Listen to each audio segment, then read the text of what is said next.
Hey, Kyle, this is Dana. Can you hear me? Yes, I can hear you. Okay, thank you.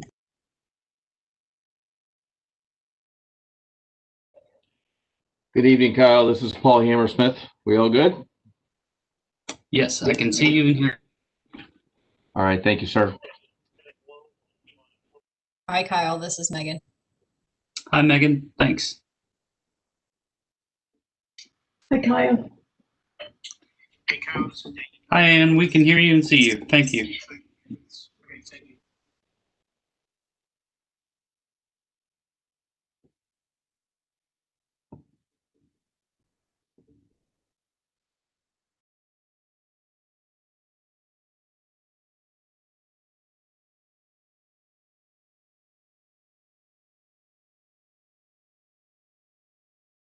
Hey, Kyle, I think this is Homer. I think you can go ahead and put the sharing permissions on mine. So it'll be ready for the Pledge of Allegiance. Will do.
This is Kyle. I am trying to get, it looks like Jessica Casey into the meeting. Jessica, if you can hear me, please log out of the meeting and try to come back in. I'm unable to promote you to a panelist role right now.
Jessica, are you able to hear?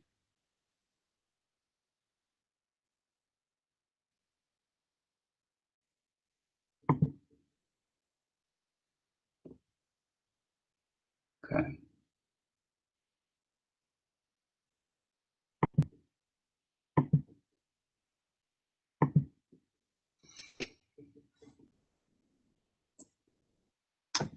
As of right now, I'm unable to bring Jessica fully into the meeting. I'm unable to make her a panelist. I'll attempt to make contact with her outside of here so that she can join. Kyle, do you know what case she is wanting to speak relative to? Let me check the... I don't have her on my, well, I may. There's a lot of names on the agenda. I don't see that one.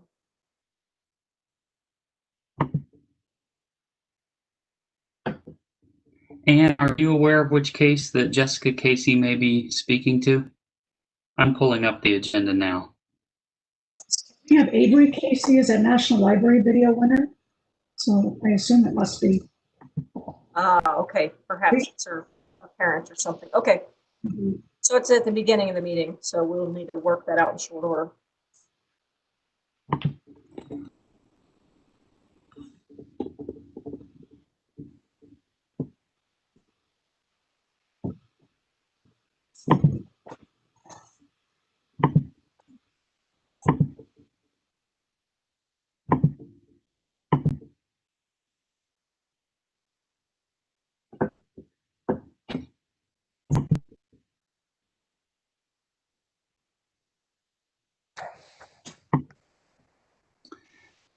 Jessica, I've unmuted your line. Can you hear us?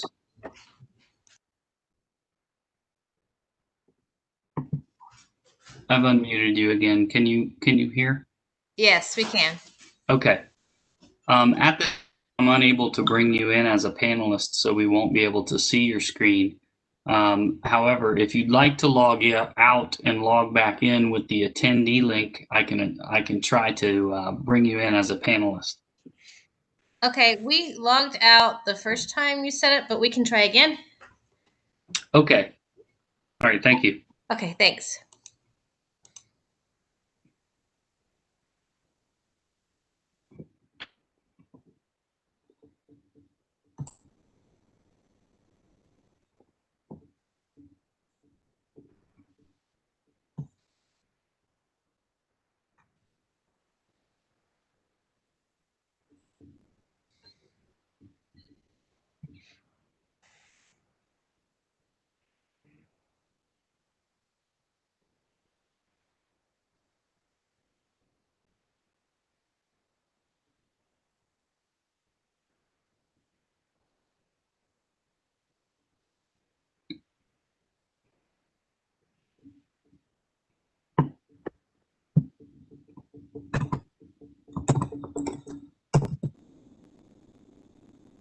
Kyle, this is Lindsay. Can you hear me okay?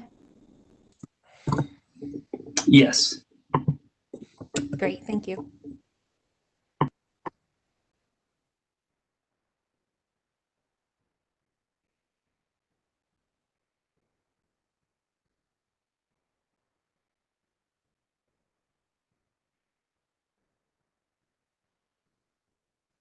Kyle, this is Zach. Can you hear me okay? Yes, I can hear you. Okay.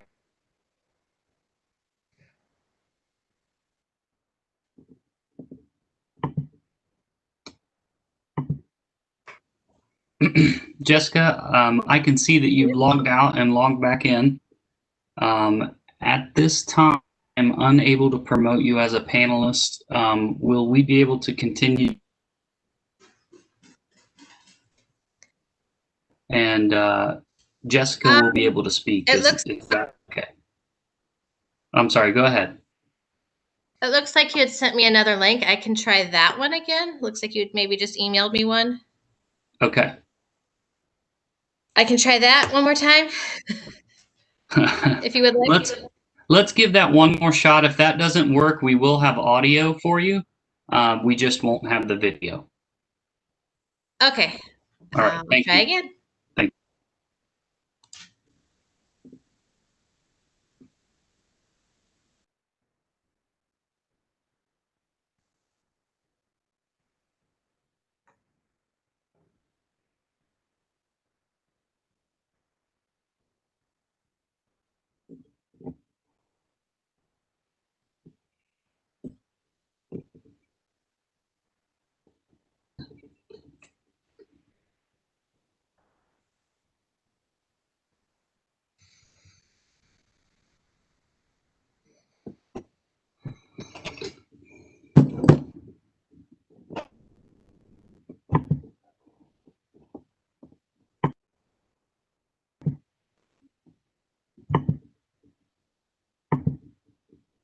Okay, it does look like we will be able to have audio, but it does not look like we will have video for Jessica this evening.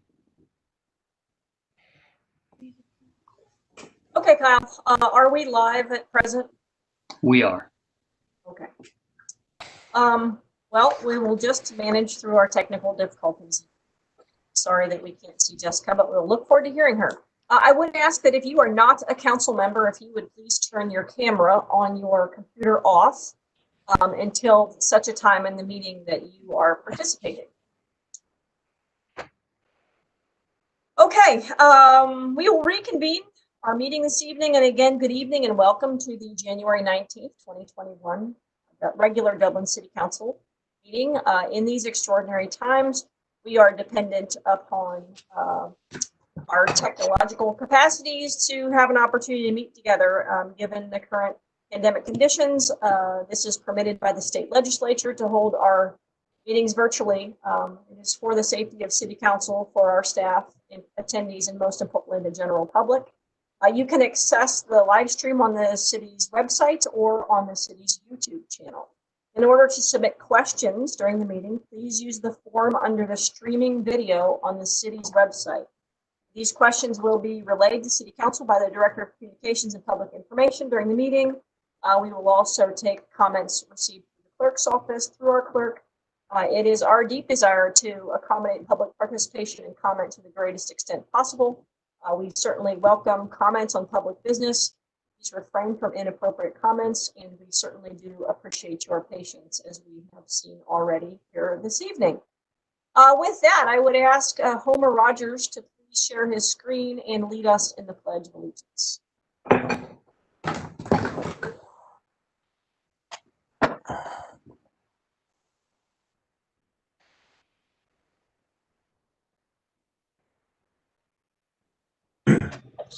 I pledge allegiance to the flag of the United States of America and to the republic for which it stands, one nation, under God, indivisible, with liberty and justice for all.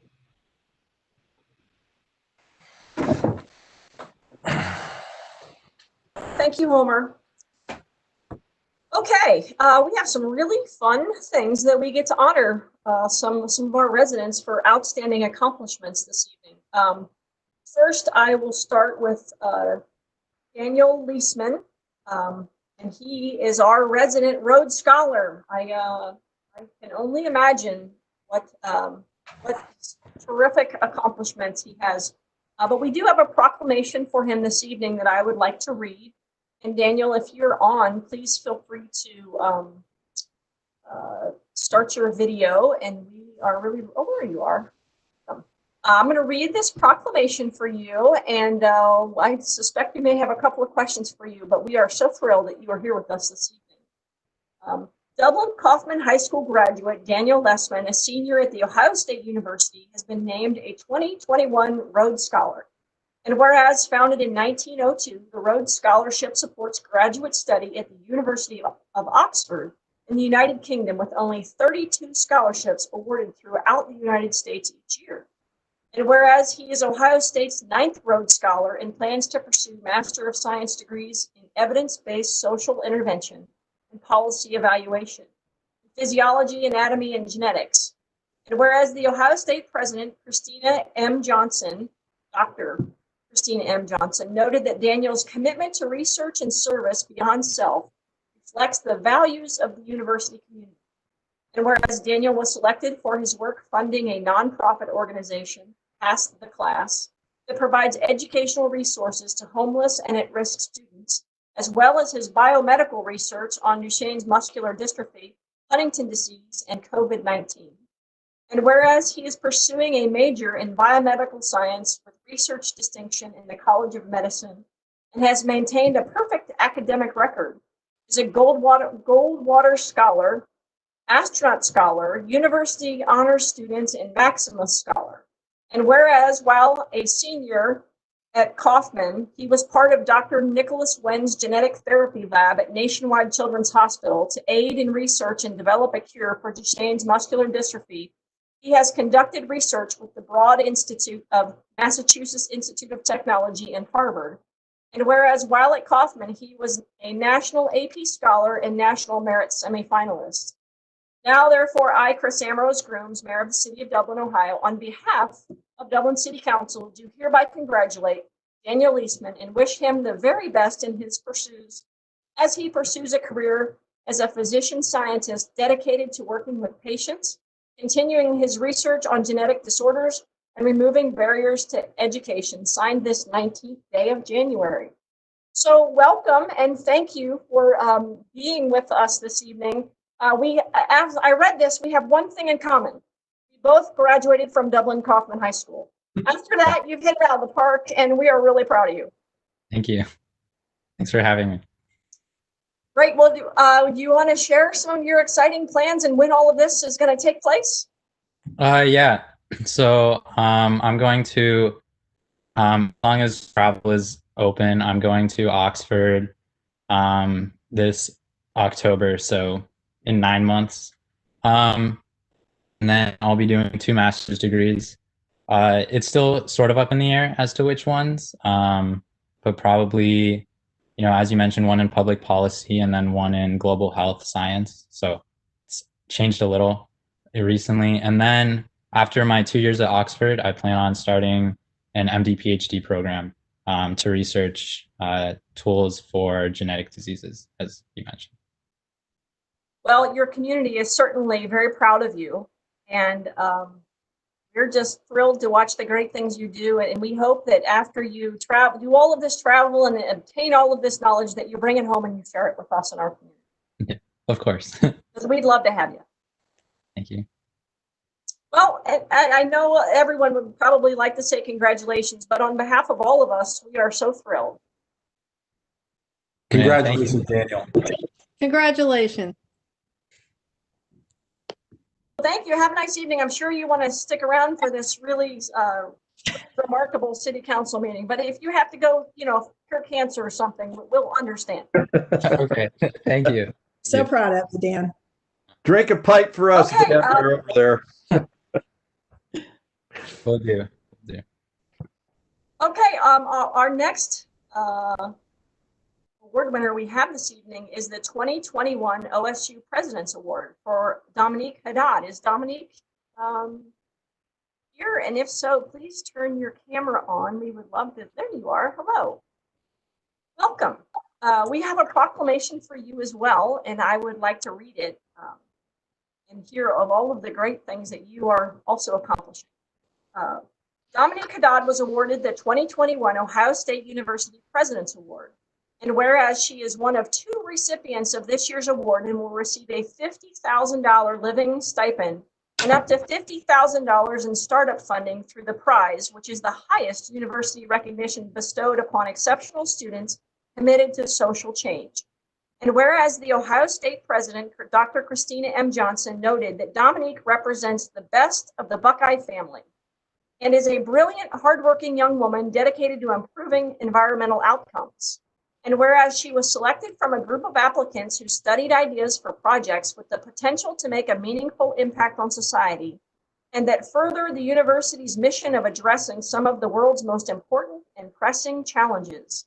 And whereas Dominique is an 18-year resident of Dublin, attended St. Andrew's School and Bishop Watterson High School before graduating from The Ohio State University in 2020 with a degree in industrial and systems engineering. And whereas she intends for her startup, Green Scope Consulting, to use predictive analytics to help prevent unnecessary food waste, leverage community resources to rescue food waste, and implement innovative strategies to compost necessary waste, all in an effort to cut costs for businesses and propel the goals of communities. And whereas while at Ohio State, she won the Scarlet, Gray, and Green Leadership Award, acknowledging commitment to sustainability efforts as a student leader. And whereas she is the 5th year for the President's Prize and the 2nd time that a Dublin resident has been honored. Now, therefore, I, Chris Ambrose Grooms, Mayor of the City of Dublin, on behalf of Dublin City Council, do hereby congratulate Dominique Haddad on receiving the Ohio State President's Award. And as we wish her continued success in her career and thank her for her accomplishments in creating a better world. Congratulations. You want to share a few minutes with us about what you're doing and help us understand? Sure. First, thank you so much. This is really cool and just really awesome to get to chat with all of you. What I'm up to right now is that I am set to launch Green Scope Consulting in April. So I have some time right now to really build partnerships and connect with the community, and kind of figure out, what does that groundwork look like. But the hopes is that I'm getting to build a consultancy that's going to work for small food businesses in Dublin in specific, and also the central Columbus area or central Ohio area, to tackle the food waste problem that we're all facing as a community. And so working with small businesses to reduce their food waste, and also save them money, and help them become more resilient, especially right now when we're talking about small businesses in a pandemic. So right now I'm focusing on building partnerships and connecting with different community leaders. So that being said, if anybody has any, suggestions from your recommendations, wants to chat, I'm really excited to do all of that. And I'm sure you have crazy connections in the community, but that's kind of my focus right now, is really just, sharing my message and what's going to be going on for the next year. And I'm really excited.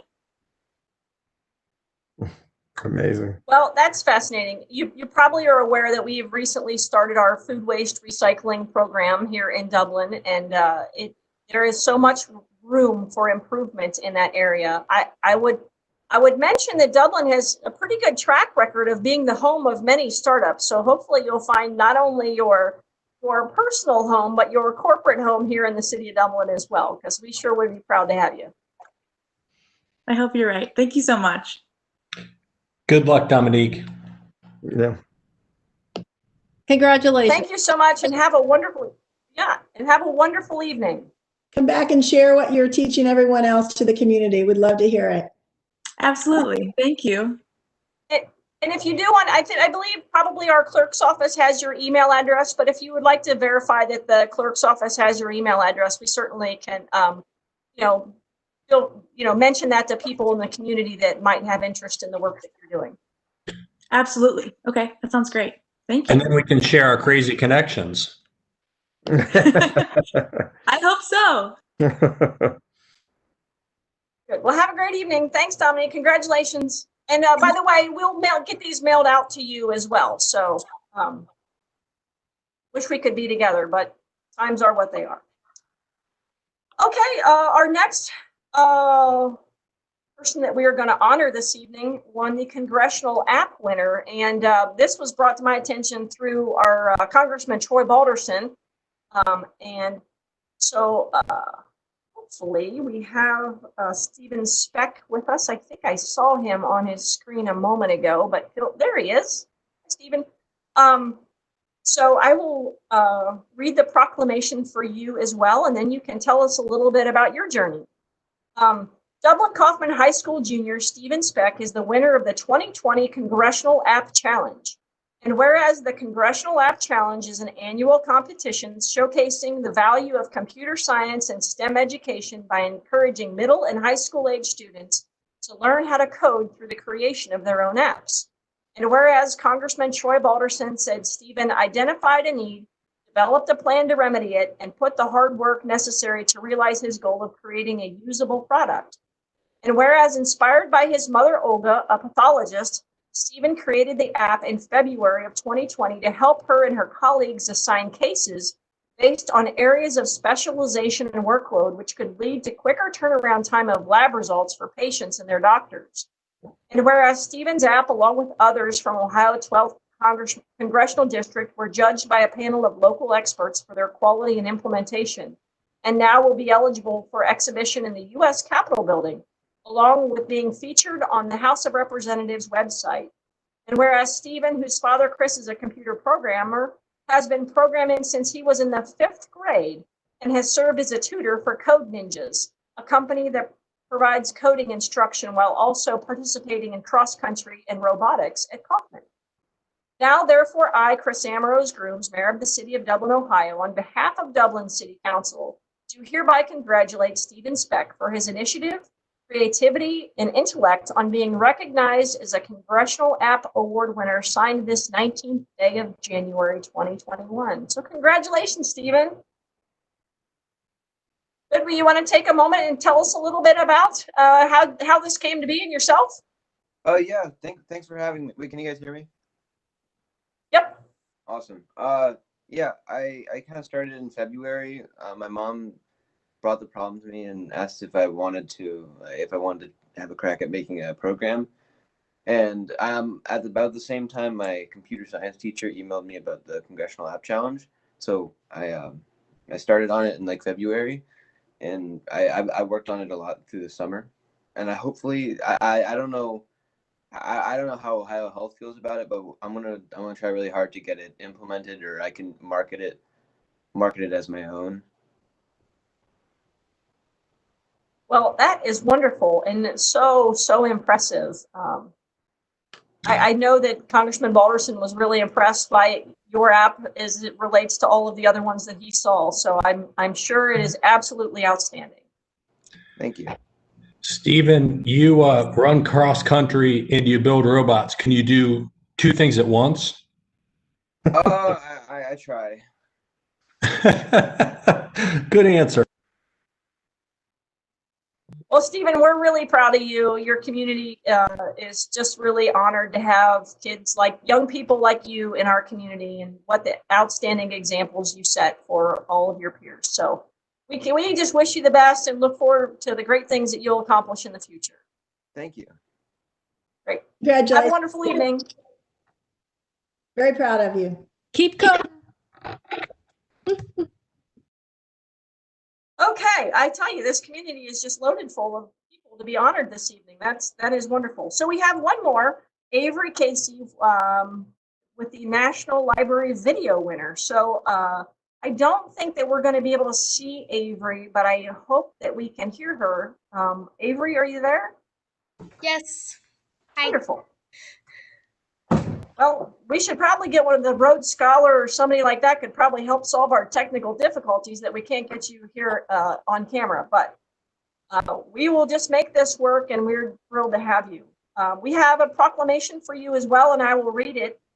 Dublin resident Avery Casey, a student at the Arts and College Preparatory Academy, has won the 2020 Teen Video Challenge sponsored by the Collaborative Summer Library Program. And whereas she is one of 5 national winners and the recipient of $200 in prize money and $50 worth of summer reading materials for her library. And whereas the contest seeks public service announcement videos illustrating a theme for which 2020 was Imagine Your Story, and promoting libraries and reading all in under 60 seconds.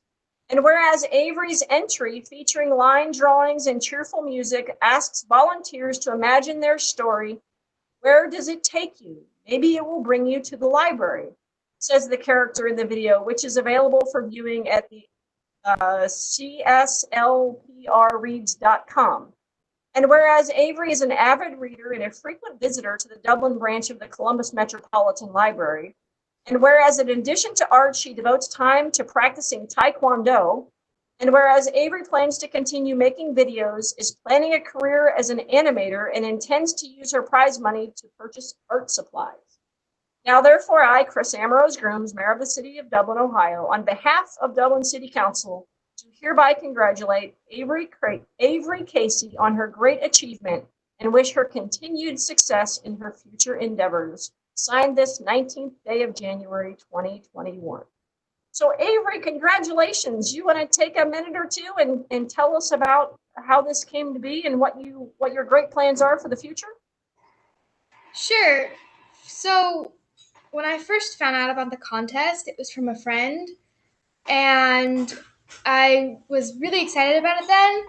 And at the time when I was planning out my ideas, everyone in my family was like, well, you may not want to get your hopes too high because you don't know what you're going into. And apparently I did. And I'm really proud of myself. Well, we are proud of you too, and we hope that you always set your hopes extremely high. Aim high, and if you miss, you're still hitting it out of the park. So we're really proud of you, and we'll look for great artistic accomplishments.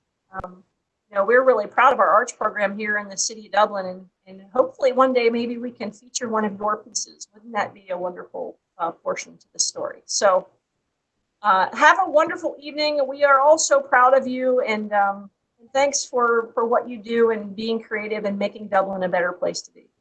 Thank you. Congrats. Congratulations. Congratulations. Congratulations.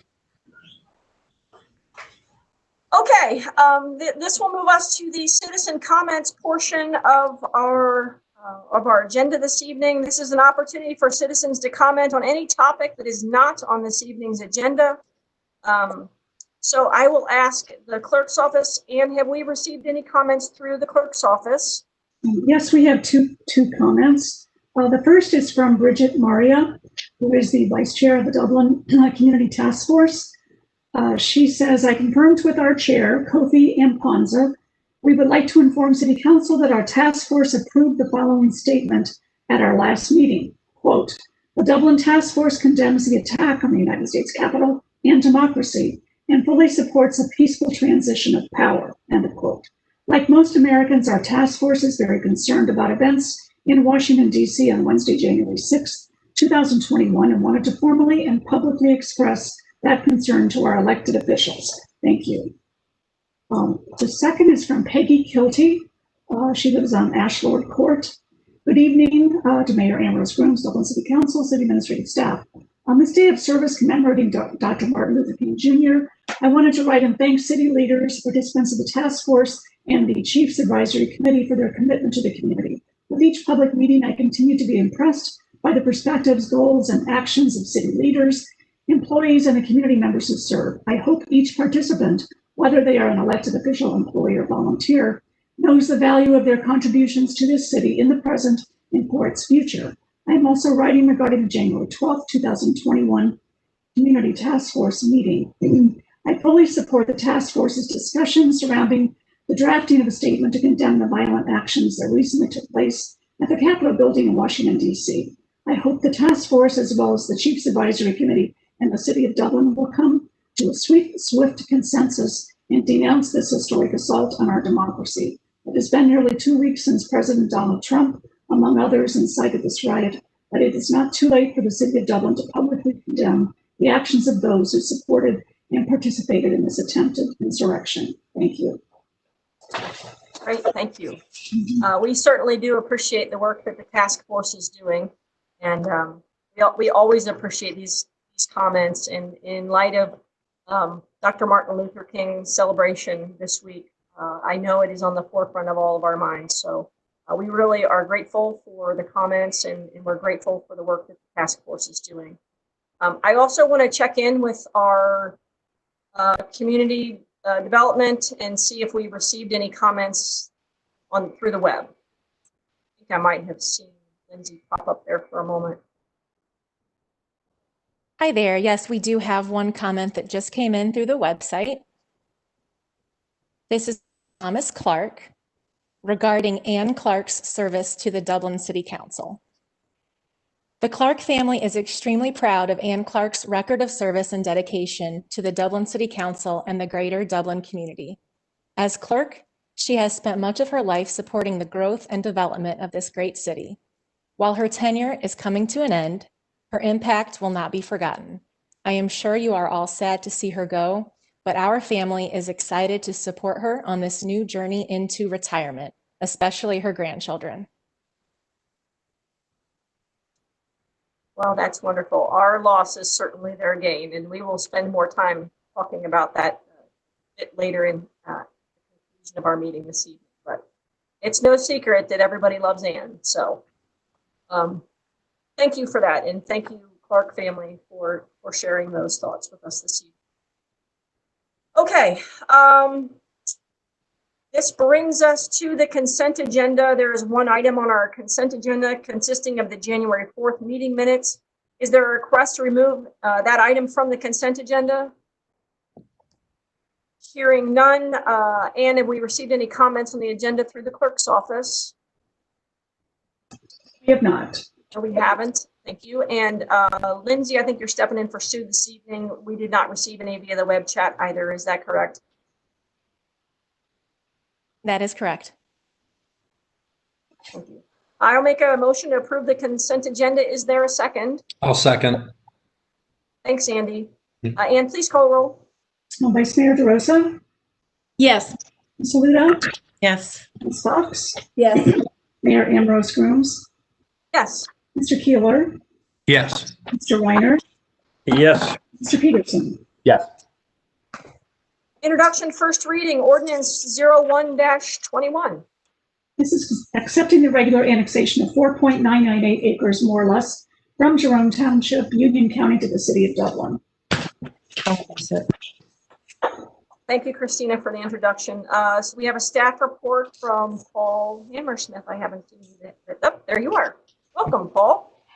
Hey, good evening, members of council.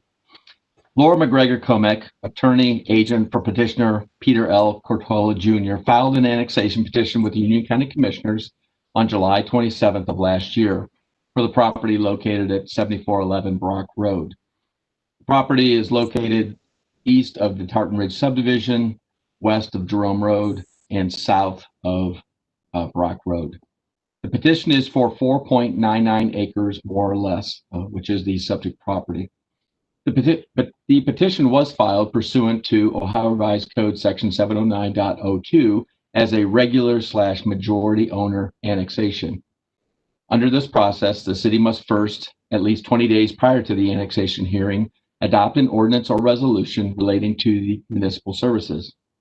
You, City Council, passed Resolution 45-20 on August 24th, 2020 for that purpose. The Union County Commissioners granted the annexation on October 8th of last year, finding that all Ohio Revised Code requirements were met, including the requirement in the Revised Code Section 709.03. Provided City Council accepts the annexation, the Law Department intends to file a boundary adjustment petition with the Union County Commissioners in order to transfer the property from Jerome Township to Washington Township to ensure uniform fire service.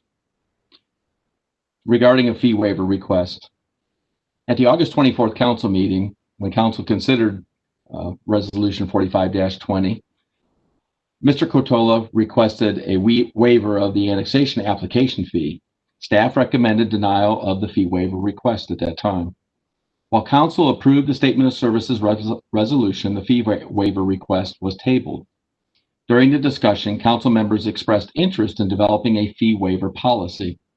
Council referred this topic to the Community Development Committee for further discussion and a recommendation on the requested fee waiver. The Community Development Committee has a scheduled meeting tomorrow evening to discuss the fee waiver request. The meeting is at 5 p.m. Staff will provide council with a summary of the committee's recommendation at the second reading of this ordinance.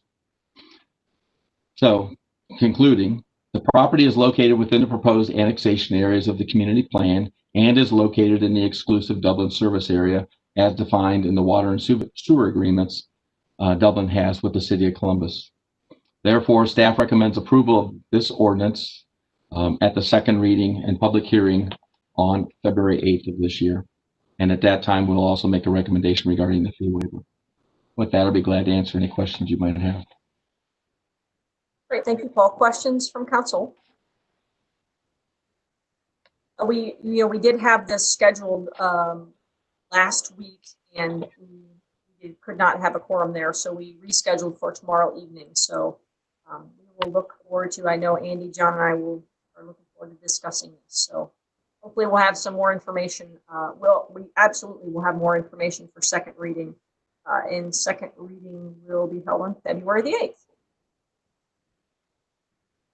Great.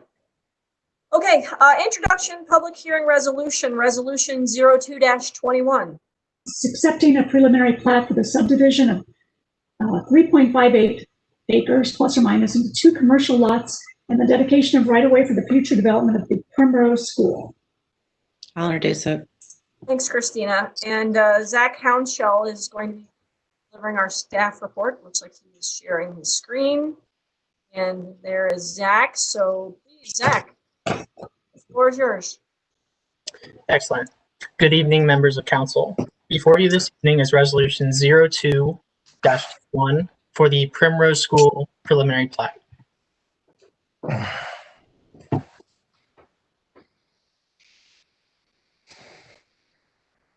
Let me see if I can actually fix this really quickly. My apologies.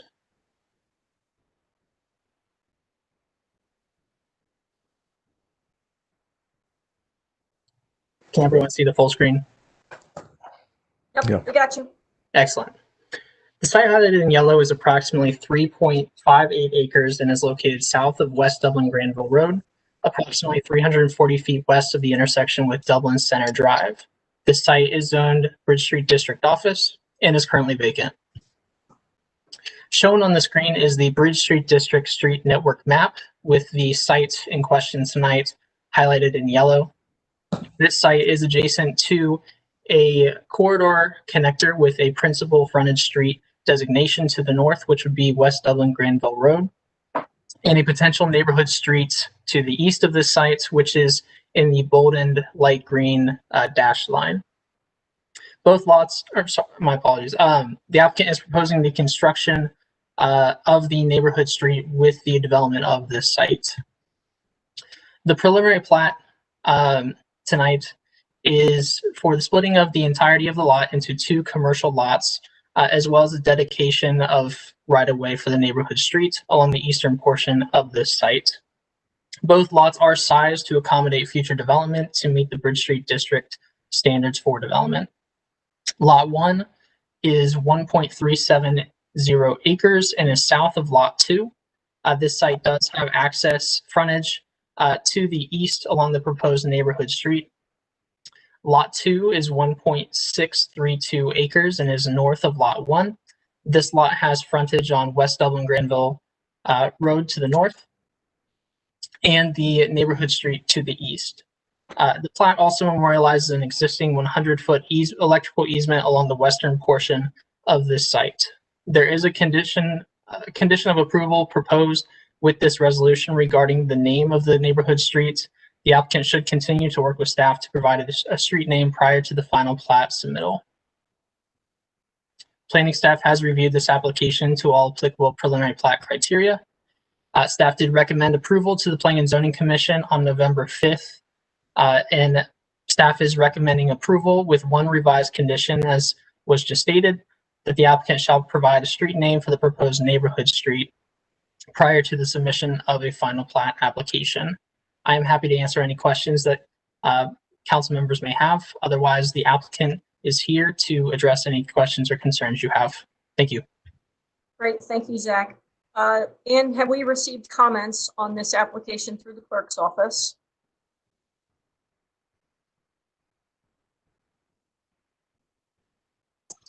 Sorry, we have not. Thank you. And Lindsay, have we received any through the web chat? We have not. Okay. Council questions, discussion? No. Yeah, Jane. Yes, I just want to give a little perspective. This this came before Planning and Zoning, just to give you a little background, because I know you probably have the notes to look at, but this particular partial went through quite a few iterations through the Planning and Zoning Commission on exactly how to lay this out. And I can say that almost all the suggestions were taken under consideration by the applicant. And the layout of this, aesthetically and functionally, is really providing what I think the Bridge Street District is looking for. The ability to have some street frontage on the partial to the north. And then this applicant is actually building the small neighborhood street that would front the Primrose School, and that school would face that. So you actually get 2 facing buildings on streets that give you a sense that as you walk through it or past it, you have a sense of a little urban design.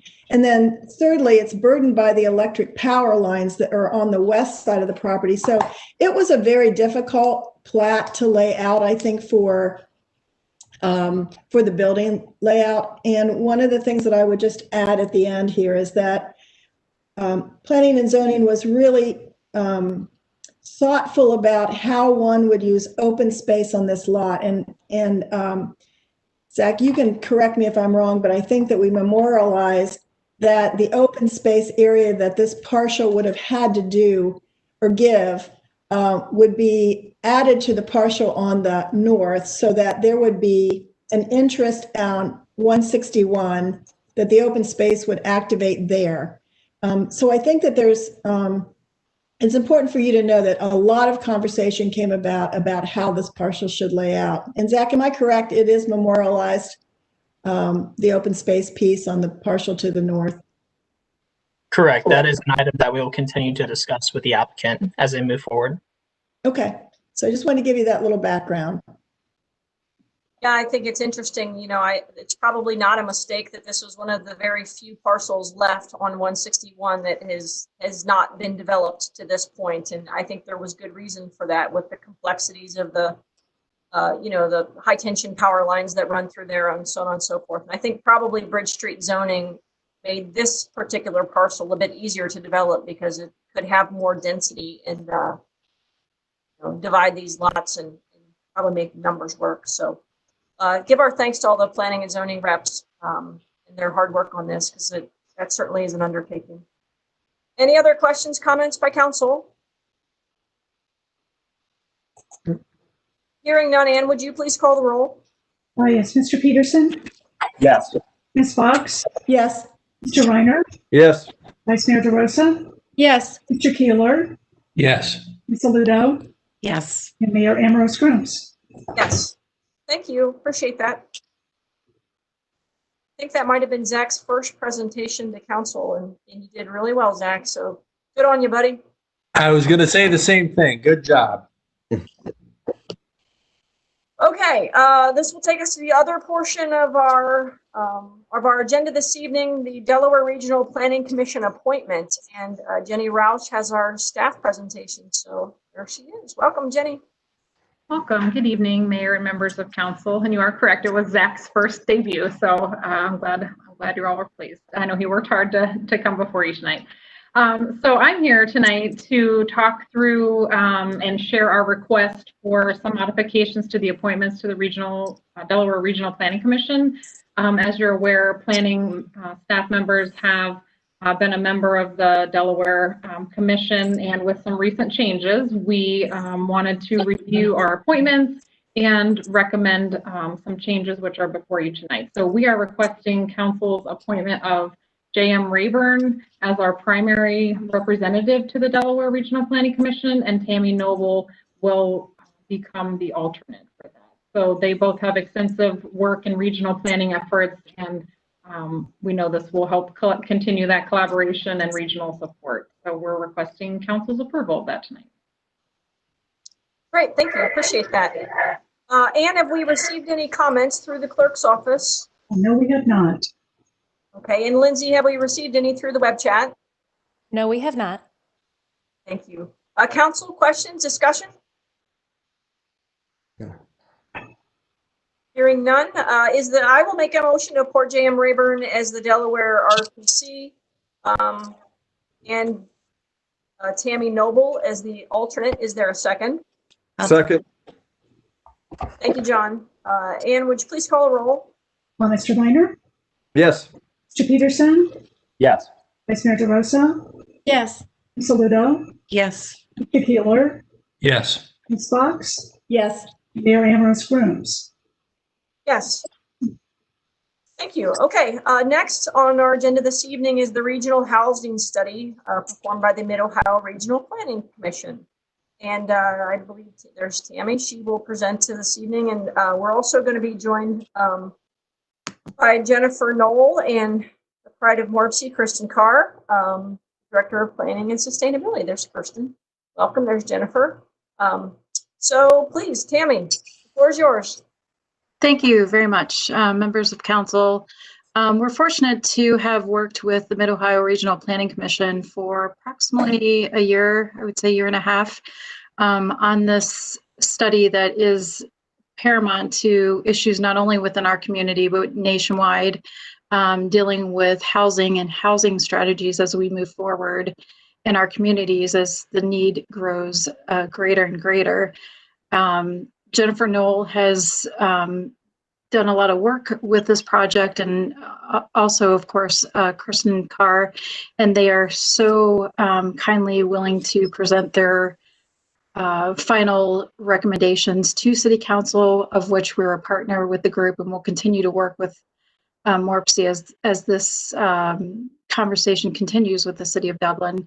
And so I would like to introduce Kirsten Carr and Jennifer Knoll, and I am hopeful that you will enjoy this presentation. Good evening, Mayor and members of Council. Thank you so much for having us here today to give a brief overview of the regional housing strategy. And Tammy, thank you for all your active participation throughout this project and working with us even afterwards, trying how we can advance some of the strategies that have been created. As you noted, Jennifer Knoll was the project manager for this project and has done an outstanding job. And I will be tag teaming the presentation with her today.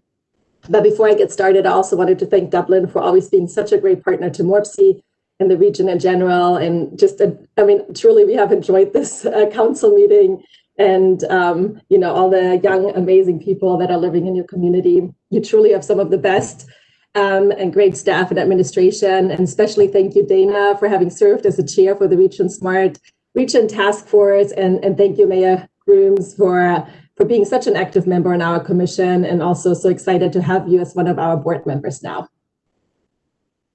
So with that, I'm going to kick it off. And as Tammy mentioned, the regional housing strategy kicked off about last year with the goal to create a coordinated housing strategy for Central Ohio that provides, if you can go to the next slide, that provides investment and policy recommendations to support our communities and our growing population. And as you know, we happen to be doing this work at a really critical time. COVID-19 has altered public and private resources and is shining a bright light on social injustice and racial inequality. And so this really presented an opportunity for the regional housing strategy to view our housing situation through an even stronger equity and a recovery lens. And so our stakeholders helped us create this vision statement that you see on the slide here, where they envision a future for Central Ohio where growth and recovery help realize more equity among Central Ohioans, not less, and housing where it's built or maintained, who it's for, and how it's priced can be a platform to achieve this vision. You can go to the next slide. This just shows that MORPC served as the project coordinator and provided staff support throughout the development of the regional housing strategy. But we were fortunate enough to work with an excellent consultant team led by Enterprise Community Partners, who's nationally known for their work in housing, particularly of affordable housing, and as well with a lot of local partners that the firms that you might recognize. They helped with the financial side, the market analysis, and the public engagement as well. But then equally important to this process was the role of our stakeholders and community leaders. So between the project sponsors and the advisory board, the regional housing strategy was guided by nearly 100 regional leaders that represented over 50 organizations across the public, private, nonprofit, and philanthropic sectors. And then additionally, we heard from many others throughout the process via surveys and workshops and interviews. Unfortunately, as you know, we had to pivot to make a lot of these conversation virtual, but I think we still did a pretty good job in creating a comprehensive picture and getting as much input as we could. If you go to the next slide, you'll see that this was a regional housing strategy. So we took a regional approach to this. And the main area of study was the 7-county region that you see in that red boundary here. But our team at times also relied on data from the Columbus MSA, which is slightly larger and includes some of those yellow highlighted areas. There are a lot of wonderful groups that are studying the existing housing conditions here in Central Ohio. A lot of reports and studies have been done. And so the idea of the regional housing strategy was not to duplicate that work, but rather to use it as a starting point and then to build upon this and identify potential gaps in data that we needed to bring in. If you go to the next slide, you'll see that we had that the project really focused on 3 unique analyses that can be used on their own, but also helped create a deeper understanding of the market conditions across the region. So the first one is called a sub-market analysis, and it essentially helps paint a picture of areas with greatest similarities in terms of physical characteristics, the housing stock, and the local housing market. And that analysis was really helpful because even though the focus was on the 7-county area, it allowed communities outside of the 7-county area to still find strategies that match the submarket that is similar that they have in their own community as well.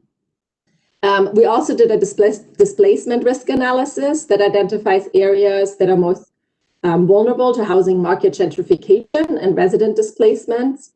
And then finally, we integrated Curvin Institute's opportunity mapping tool to evaluate 15 indicators of opportunity across transportation and housing and education, health and employment.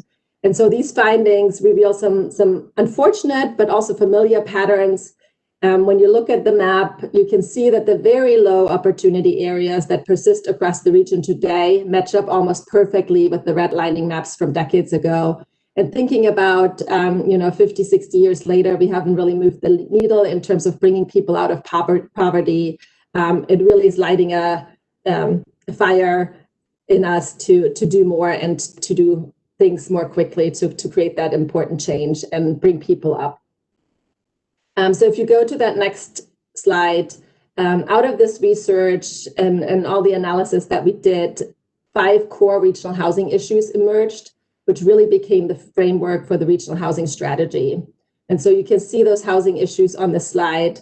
The first one is increased competition for homes, driven by the high population growth, low rate of housing production. We have the barriers limiting access to homes, that is really including disparities in lending practices, creditworthiness, housing instability, and housing discrimination. We also know that we have a limited supply of homes priced for low-income households. As more homes are built for higher price points, the region is really losing affordable single-family rentals, and the demand for rental assistance outweighs supply. We talked to CMHA, and they were telling us that they have a wait list of about 28,000 people for housing vouchers. So there's a serious up-end demand for rental assistance and people being cost burdened. The fourth one is demand for more diverse housing stocks, basically homes that can serve a wider range of ages, abilities, and household sizes. And then last, but certainly not least, is housing instability among Central Ohioans that's really reflected by cost burden rates, evictions, homelessness, and homes in need of repair. And I think what's worth noting here that these issues were all identified pre-COVID-19, but now in this new reality, COVID and the racial and health and economic disparities it has highlighted really only serve to add urgencies to these issues. So I want to just highlight a few of the factors contributing to our region's core housing issues. The first one is housing cost burden. For one, there are over 200,000 households that are spending more than 30% of their incomes on housing. Half of them are spending more than 50% of their incomes on housing. Renter households are twice as likely to be cost burdened than owner households. And low to middle income households are about 9 times as likely to be cost burdened than higher wage earners. And related to being cost burdens, if you go to the next slide, we are sadly seeing Central Ohio with way too many evictions per day. COVID has further highlighted this issue, and we can expect it to get worse if more businesses are suffering and are putting people out of work. And of course, when you're struggling to make ends meet, it's very easy to prioritize groceries or medical appointments over rent and being behind in rent and then risking to be evicted. The sad thing on the slide, as you can see, is that Central Ohio's eviction rate exceeds the national average and is particularly troubling in high poverty areas and majority African American areas. When we talk about housing production, I mentioned that as a major issue on the next slide. In the 2000s, there was 1 housing unit built for every 2 new residents in the region. In the 2010s, there was 1 housing unit built for every 3 new residents. Knowing that the average household size is 2.5 people, for the first time in history, we're actually experiencing a negative a deficit in the production of housing, which obviously also creates housing inaffordability and other issues. And with that, I'm going to turn it over to Jennifer to talk a little bit more about what we found out about the barriers to development. Why don't we get more housing built here when we talked to them, and also the financial side. Thank you, Kirsten. Thank you, Tammy. moving on to the next slide there. So, Karis just showed us that more housing is part of the solution to the housing crisis. We do want to dispel the myth that we can build our way out of the housing crisis. It's more nuanced than that, but there is a need for more housing, and we also need more diversity among our housing choices. So we wanted to have a better understanding of why we're not seeing more production on the ground here in Central Ohio. We did that by talking to a number of residential developers around the region. And what you see here on the slide are the four most pressing issues from their perspective. First, it comes down to land use processes and approvals. These vary from community to community and even within the same community sometimes here in Central Ohio. These differences can generate uncertainty in a process that's already fairly costly and time-bound for developers. And so what they told us was that they really appreciate clear expectations from the community. It helps to streamline the process and save money, not only for the developers, but oftentimes for the community too. Second is the increased costs of residential development. The increased cost of construction materials and labor is one of the biggest drivers of the economics of residential development here in Central Ohio and really around the country. It's also probably one of the factors we have the least control over. And so what that tells us is that if this is not an area where we have a whole lot of opportunity to intervene, it really makes these other issues that much more important.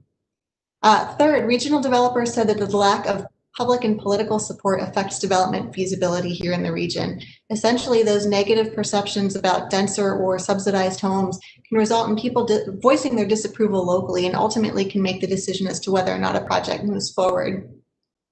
And then finally, money. Money is needed up front to finance new construction, and oftentimes the developer's initial loan installment does not cover all of those costs. So there's a need for additional funds to bridge the gap between the initial loan installment and the final amount of their permanent financing. And unfortunately, there is simply a limit to the amount of available gap financing that's here in the region. And again, that can be another deciding factor as to whether or not a project is successful. As we move on to the next slide, we're going to talk a little bit more about what resources are available to the region. And the good news is there's actually quite a few. There are over 50 financial resources here in Central Ohio that exist to develop housing. Many of these can be leveraged by local governments. Yes, we do need more, especially when it comes to those flexible financing tools and direct resident assistance, but there's also a real need to uncomplicate and essentially demystify the resources that we already have. We also need better coordination among these resources, and particularly when it comes to direct resident assistance. Oftentimes, those who administer the programs don't have connections to those who need the resources, and those who are in need often don't know the programs exist or how to tap into them. So as we move to the next slide, we start to talk about how we can solve these challenges. And it's not going to be easy, but the regional housing strategy does lay out a roadmap to guide our region together toward solutions. There are over 100 potential actions that could be scaled or started here in Central Ohio. And thanks to our advisory board, we were able to take a look at that menu of over 100 actions and prioritize the 5 that you see here, really as being the ones where we want to hit the ground running in this first year. And just to walk through those briefly, the first here is the adoption of a green tape development review process. And this addresses increased competition for homes by essentially removing or lowering regulatory barriers. This again can save time and money, not only for the developer, but also for the community. Second is enacting source of income protection laws or otherwise expanding fair housing laws to address barriers limiting access to homes. Without these protections, some households can face barriers to utilizing housing assistance programs to secure their housing. We're already seeing several communities here in the region, including Bexley, Columbus, and Westerville, take an interest in source of income protections for their communities. Third is the creation of a state housing tax credit to support priority housing development. And this addresses a limited supply of homes for low-income households.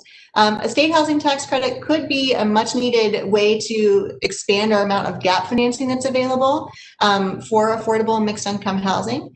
We also know that a state level tax credit is going to take more than just our region's interest in moving that forward. This is going to take coordination among our peer regions across the state to have those conversations. Next, we heard from our stakeholders that they really wanted to prioritize creation of a pilot program that would support the development of diverse, lower-cost housing products in order to serve a wider range of ages, abilities, and households. Again, as Central Ohio continues to grow and our region becomes more and more diverse, we simply need a wider range of housing options to meet that growth demand.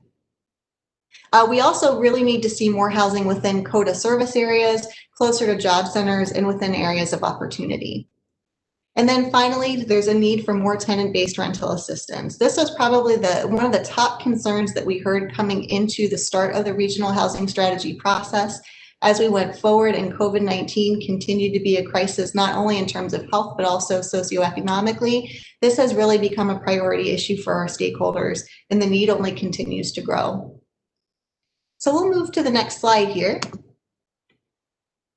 And we want to really encourage you, if you haven't already, to spend some time on the Regional Housing Strategy website that you can access at morpc.org/RHS. Really, the work of that project culminates in this online resource hub. This is where you can find tools to identify and address housing issues within the city of Dublin and across Central Ohio. And everything you need to get started is available now, but we're also continuing to add more resources in the weeks and months ahead.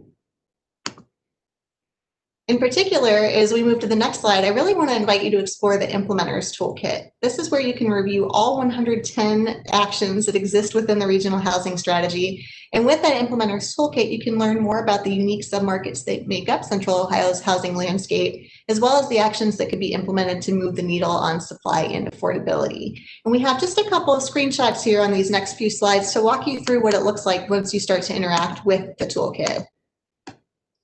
So there are several ways that you can interact with it. You can explore each action on its own or by housing issue or housing submarket. You can also, as we've got here, explore the actions that pertain to your jurisdiction. So for example, if you were to select the city of Dublin from that drop-down menu, the number of actions is automatically filtered to only those with the potential to be implemented within the city limits. So you can see we're down to about 51. That's still a lot, but it's something to work with. And you'll notice the map below also zooms in automatically to show the submarkets that exist within Dublin.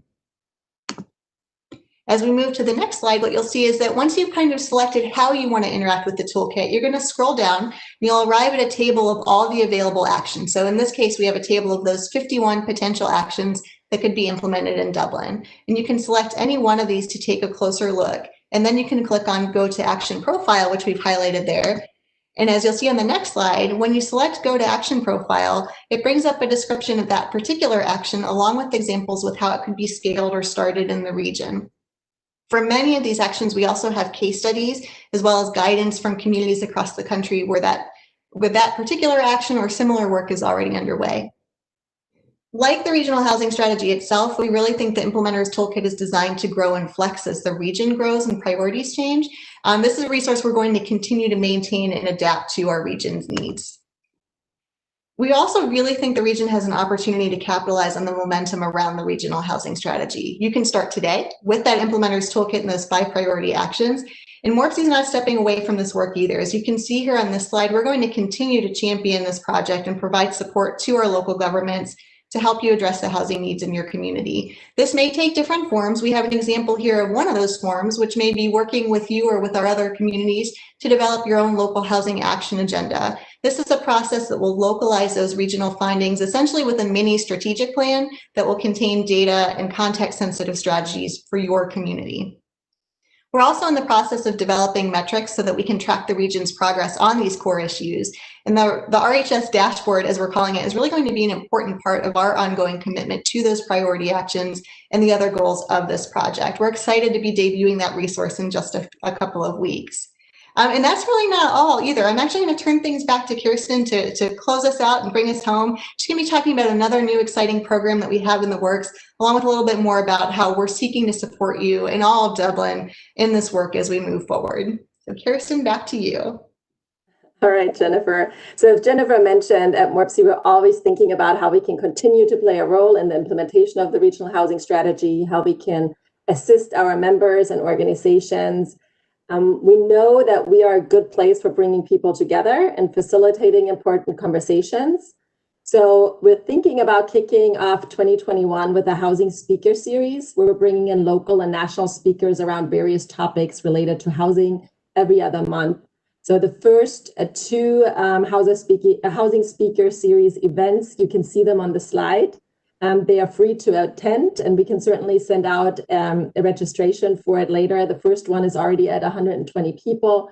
But the first one will focus on innovative development projects. What are other communities doing? What are developers doing that are flexible, that can maybe remove some of the barriers that Jennifer talked about and create some more flexibility in the development process. And then the second one will showcase different communities of how they have updated or adjusted the zoning codes and comprehensive plan to bring in that innovative development.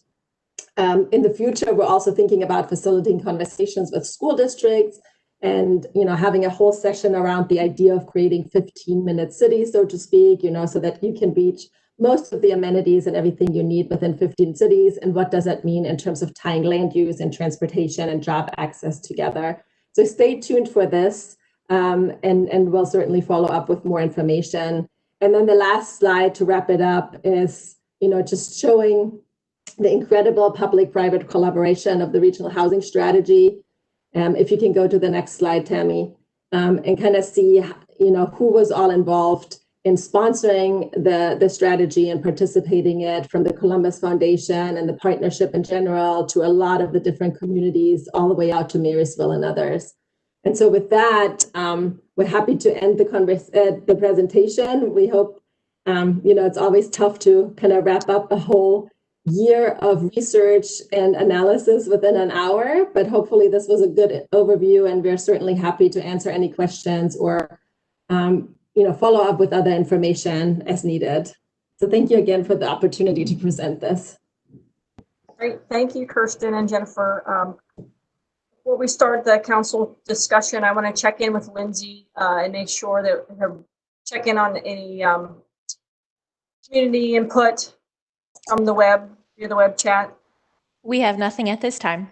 Thank you. And Anne, have we received any through the clerk's office? We have not. Great, appreciate that. Okay, council questions, discussion?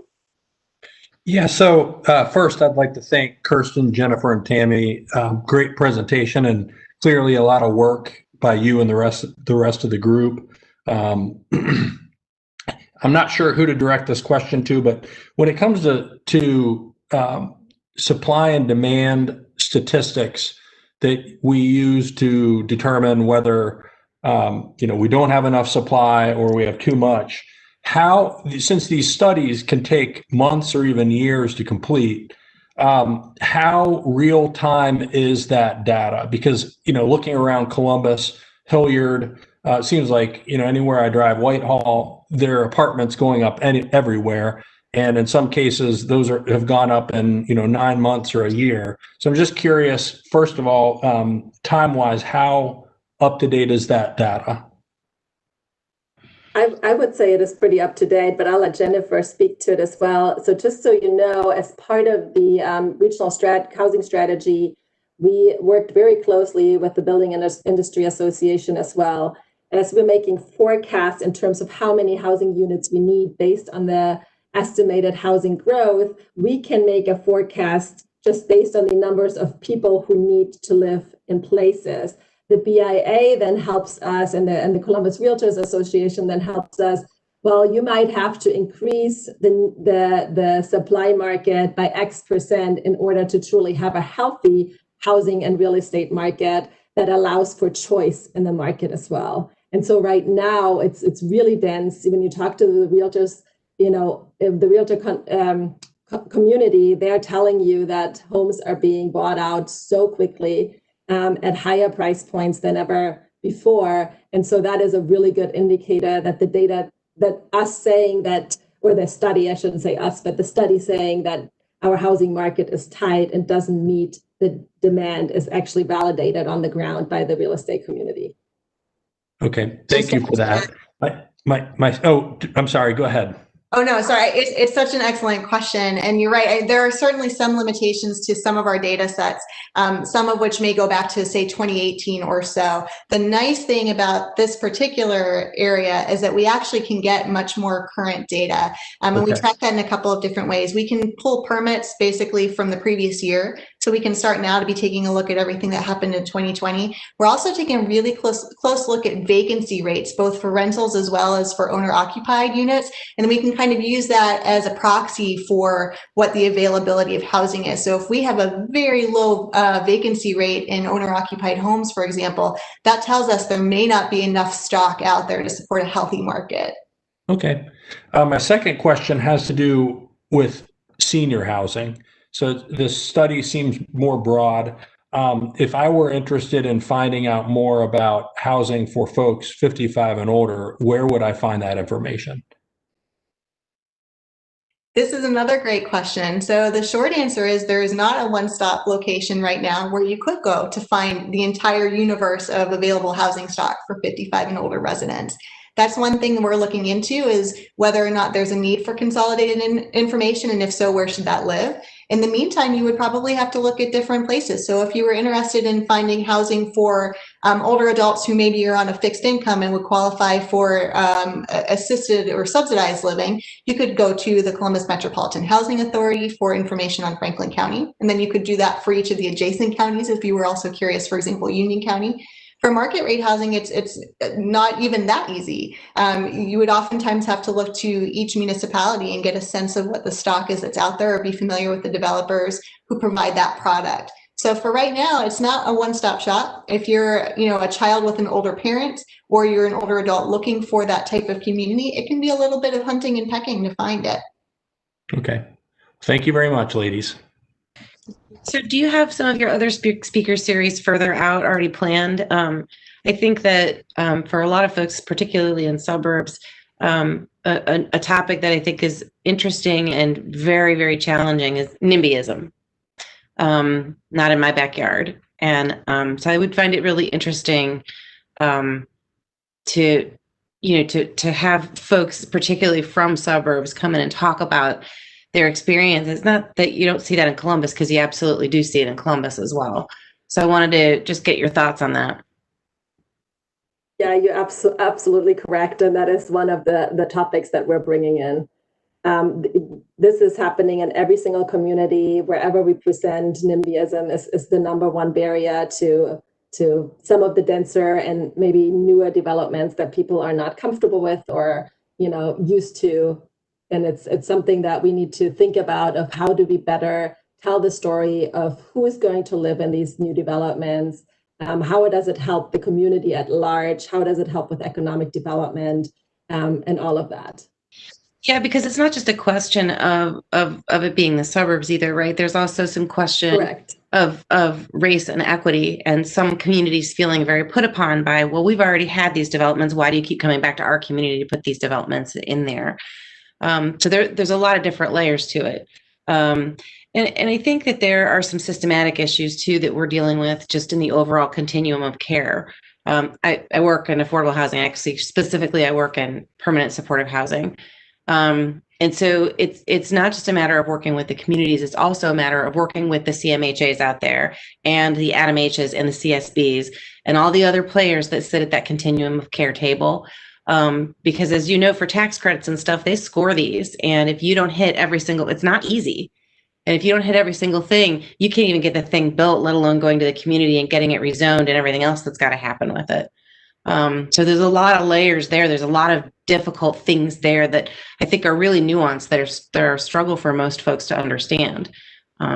Anyway, so that's just my 2 cents about it. I think it's also a systematic issue as well. Yeah, I really appreciate that perspective. And we may actually touch base with you as we're planning the session and see if you have some additional ideas for us. Yeah, I'm sure that I do. I'm sure some colleagues of mine in this field would as well. I would love to, grab me offline sometime and we'll chat. Awesome. Thank you. Jane.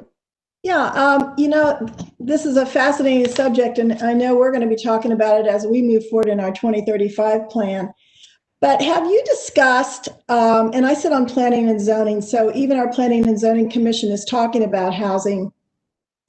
Have you discussed, the struggle there is about the types of housing that developers want to build?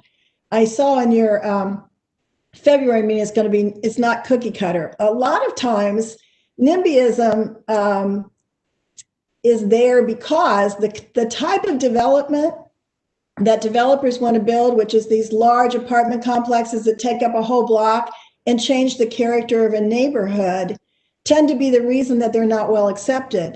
But did you talk at all about the variety of housings that integrates into neighborhoods that doesn't make people who move into them feel like they're a separate personality within the neighborhood because they're in that kind of housing. I think when I look at the older suburbs, like Grandview and Arlington and Clintonville, there's a mixture of duplexes and 4 families, and it's all mixed in the neighborhood, and nobody knows who's subsidized and nobody cares, right? But the new developers are doing a whole different character of housing, which separates you by visual appearance. So did you talk about that at all? It's another really thoughtful comment. That came up a little bit in our conversations. And I certainly within our team at Morpsey, we actually talked about this quite a bit. I think a lot of us feel similar to you that this is really an area where we can improve. And it's not just Central Ohio, it's across the country, but that we can do a lot with this, right? And so, I think that one of the things that we certainly advocate for at Morpsey is just a strong, comprehensive plan where the community is really putting forward its vision for the community. And we know that Dublin has that. As you mentioned, you're looking forward to your next vision, and this can be a great opportunity to be considering those ideas. I think on the other hand, then, is the sort of developer's perspective, and how do we encourage them to be thinking about these things as well? We know that they may have a sort of a stock product that they can put out there, but we also know that we can encourage them to think a little bit differently and come up with something that's more fitting of the character of that neighborhood. And so I think we do have some work cut out for us there, but it's very doable. I think living in Central Ohio, one of the things I've seen is that you will find a developer who maybe builds outside of the Central Ohio area in other parts of the country, and they're doing more innovative housing styles. And some of the developers who only build in Central Ohio only know their own product, right? So I think Morpsey could go, I would hope that Morpsey can help all of us see the possibilities that are across the country on what the options might be. So maybe we can break this sort of trend of building block full. I almost call them, it's sort of like the old projects. You take a whole block, you build a lot of buildings, but they didn't succeed in the long run. So why should we continue to build them, right? So I think your help in giving us options will go a long way in us working towards the solutions. So it's a great piece and lots of things to bring forward to our Planning and Zoning Commission and as we work forward. So thank you. Thank you. And those are really great comments. And it's exactly what we were trying to achieve with the regional housing, with the housing speaker series.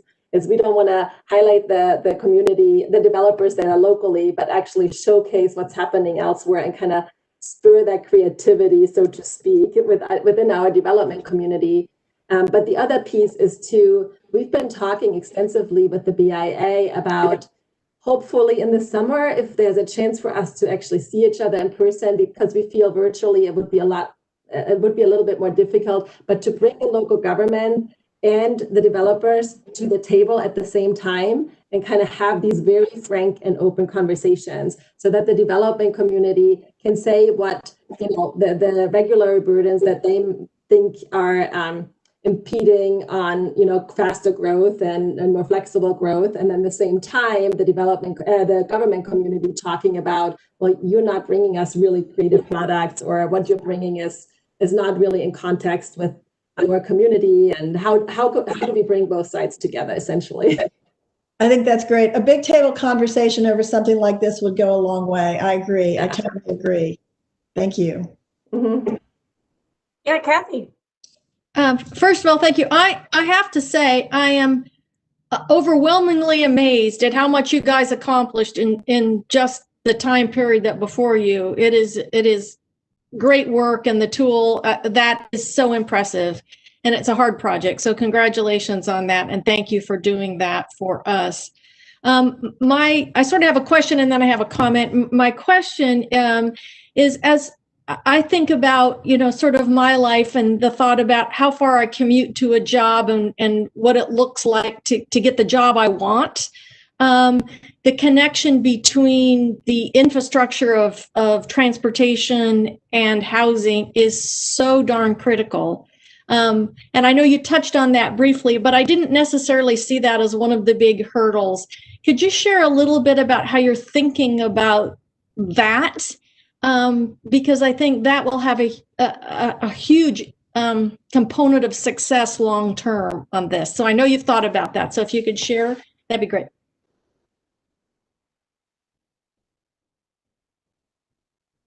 Jennifer, do you want to start and then I'll chime in? I'll talk about corridor concepts. I was going to defer to you on this one. I think this is another one where I think this is very much something we're so passionate about at MORPC. For us, I think it would be hard. We'd be hard pressed to take on a project like this if we didn't have the opportunity to think about how it connects in the world of transportation and transit. So that's been a really critical thought process for us. In many ways, I think we sort of viewed this regional housing strategy as a natural next step from the Insight 2050 corridor concepts work that we wrapped up a couple of years ago. It was sort of natural to be able to roll into this process. So we have a really solid understanding of the benefits of corridor development and providing access to high capacity transit to safe walking and biking and other modes of travel. And so now it's about connecting those dots and really ensuring that there's housing available near those locations. For so many folks, you know, it's you want to live in a community like Dublin with good schools and good amenities, but your job may not be there. You may be traveling downtown Columbus or elsewhere, and to have that available system where you can easily and efficiently get where you're going is really important. Time is really valuable. And so that's sort of the lens through which we've been viewing it, is how can we connect the dots between land use, housing, and the infrastructure that supports our transit system and transportation.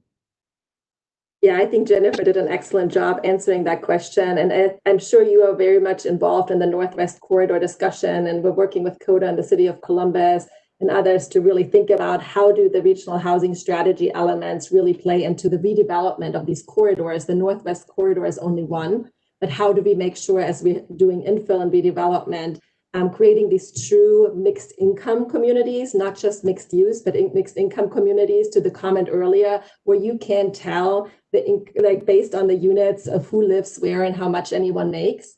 The other piece is to, you know, if we really want to make a change in the housing market and want to offer people the freedom to choose where they live, we also need to make sure that as we're citing you know, homes for subsidized housing in areas that have true access to transit and bikeways and trails and so forth. We can't just put them in locations off of an interchange and then just hope for the best that they get to the jobs or be able to actually lift their lives up from, you know, already giving them a disadvantage on just the location of where we're putting them. And so absolutely land use and transportation have to be looked at together. Yeah, very much a chicken and an egg situation, and they go back and forth. So then sort of my comment, and you made the note about tools for Dublin. I think it does make sense for us to think, and I'm looking at the mayor here, it does make sense for us to think about how do we move this forward? Do we take it a step and look at a Dublin specific version of this, or you know, how do you take what is this very, very large piece of work and make it more for us to strategize more effectively on that. So that's probably an important next step as we're working on our framework of our Dublin 2035 plan moving forward. So thank you all again.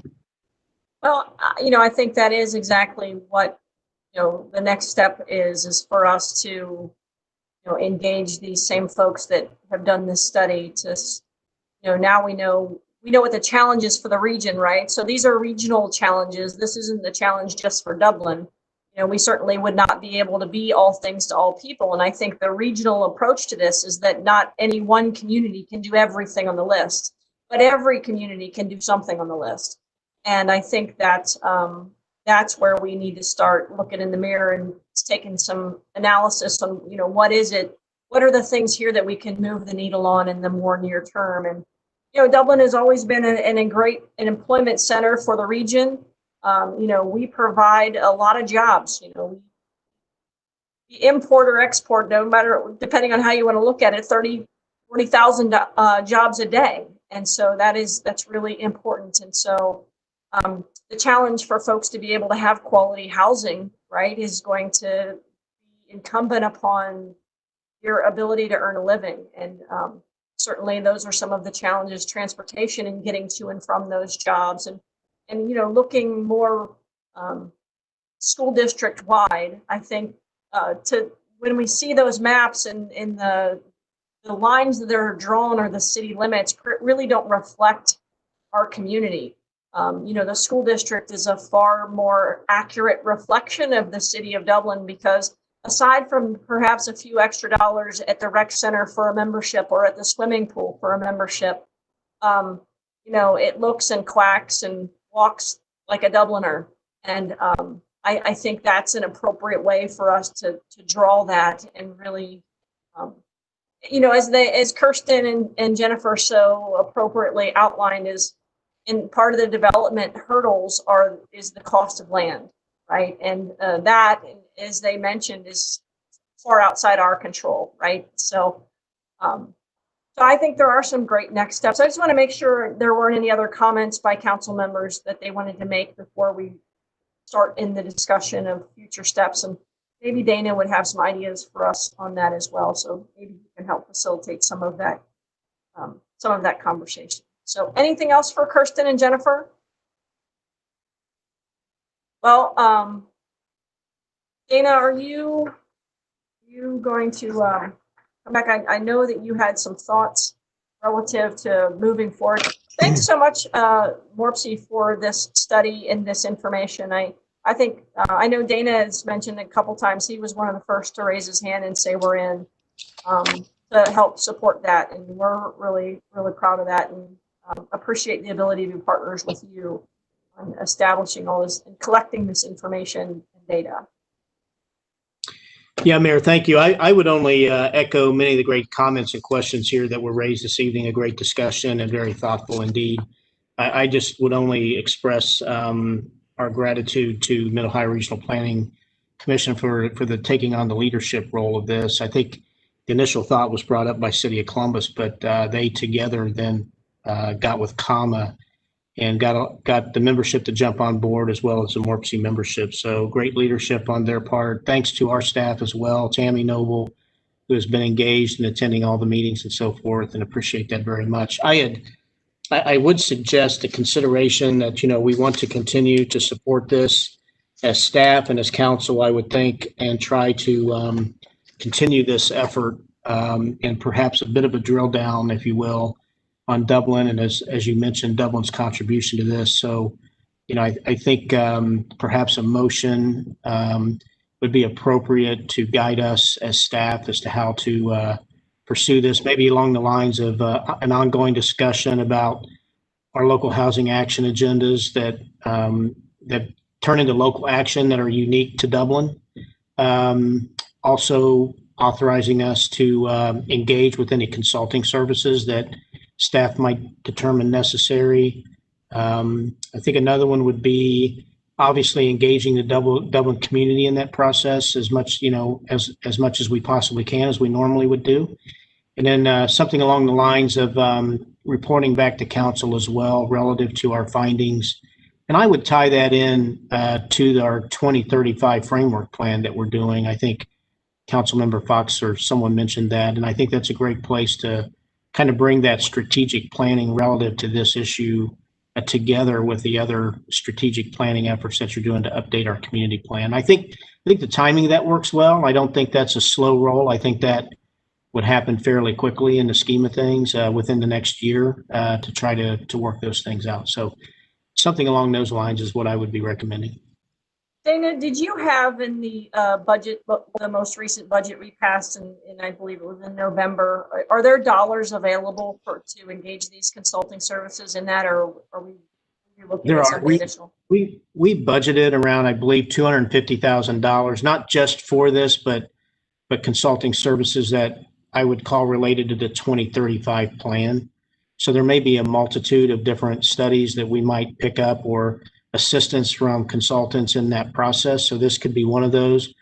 I also have some contingency dollars as well, depending on what that would look like. But we would need to put together a scope of service along these lines and then see what that would look like. And if that's going to exceed anything that we currently have budgeted, certainly we would come back to council and make you aware of that. But I think you've given us the wherewithal in the 2021 operating budget to see to the needs here in this particular topic.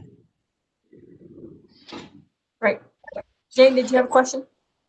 I did have a question or maybe a suggestion. Jennifer Knoll mentioned this, a roundtable conversation. I think in the resolution, especially if we're going to consider consultants, which I think is a great idea, I think maybe even locally, a roundtable discussion of our own with our own developers, our own community, because actually NIMBYism is one of our largest barriers. And I think that if we can get some comments and some discussion going across the table with our community, then that buy-in happens from the very beginning, the grassroots moment that we begin to start talking housing. And I think that will give us greater success in the end to come up with some options rather than just sending it off to a consultant who maybe doesn't understand some of the concerns, the personal concerns that happen in our own community. So I would like to include a roundtable discussion in our resolution. I would consider, probably more than one of those actually. Sure. My thoughts around a consultant are really perhaps picking up on some of the expertise that MORPSE's already used and not reinventing any wheels, and perhaps engaging the folks that they've already used that could then drill down on some specifics about Dublin and the Dublin surrounding area and how that ties back into our workforce and housing stock and so forth, so that we can get a little bit more concise understanding of the influences around Dublin. But when it comes to formulating any recommendations, I think as we would do with our 2035 framework plan, we're going to have a number of community discussions about that. Right. The other thing that I would mention is, and it's so interesting that this is happening right now, also maybe direction from council for planning and zoning to do a little study on this. I mean, they are ones to make recommendations. We were already planning on bringing in different demographics from our community to talk about housing needs. We were talking about having seniors and millennials, realtors to bring in some information to planning and zoning. So you might want to incorporate them formally in this study as well, in this conversation, I guess I would say. I think it would just be helpful as we go forward. Well, I would be happy to make a motion, Dana, that we pursue the ongoing discussion with our community, with MORPSE, and with consulting services to see, what areas might be available for us to participate further. And maybe there's a second to that. I'll second that. Thanks, Andy. Is that get to what you need, General? Yes, ma'am. That's good. I will ask Ann to call the roll on that motion and the second. Sure. Ms. Aludo? Yes. Mr. Keeler? Yes. Ms. Fox? Yes. Mr. Reiner? Yes. Mr. Peterson? Yes. Vice Mayor DeRosa? Yes. Mayor Ambrose Grooms? Yes. Yeah, I know every single one of us is really passionate about this, and so it probably would be a good, perhaps work session, before we get started in hiring consultants and before we start rolling the ball.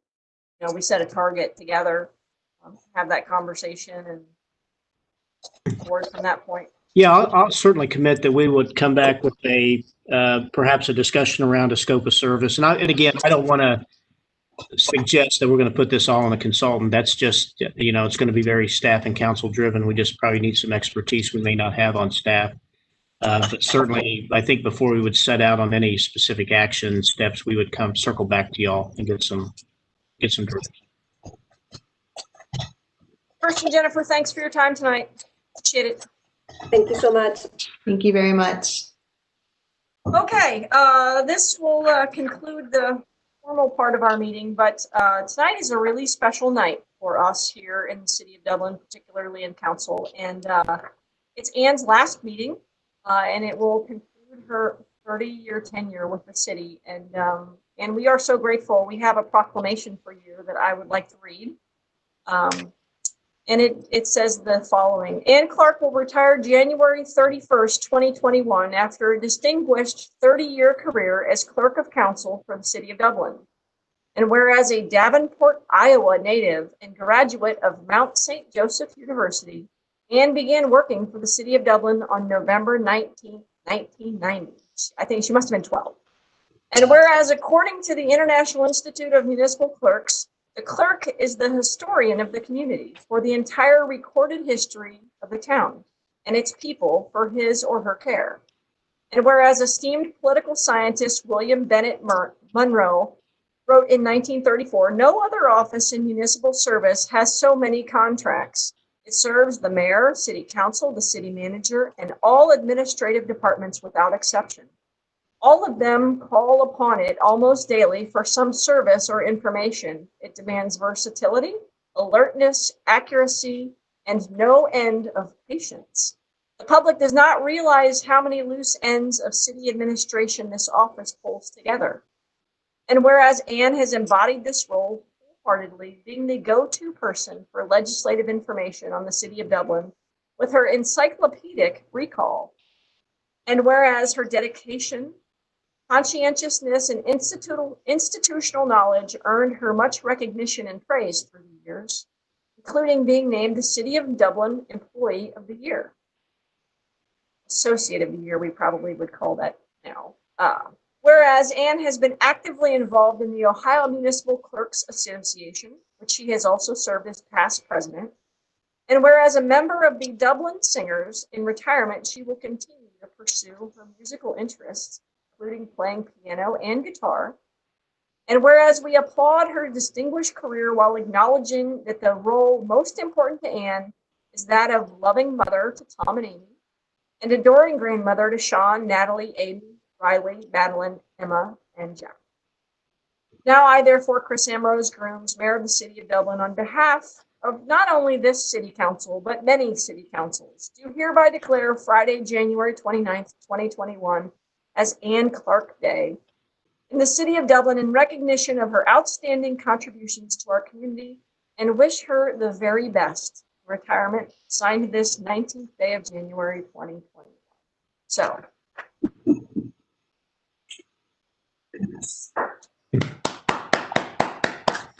congratulations, Anne, and if we could just pour on you for a few minutes, and we hope that you have a few minutes to soak it all in.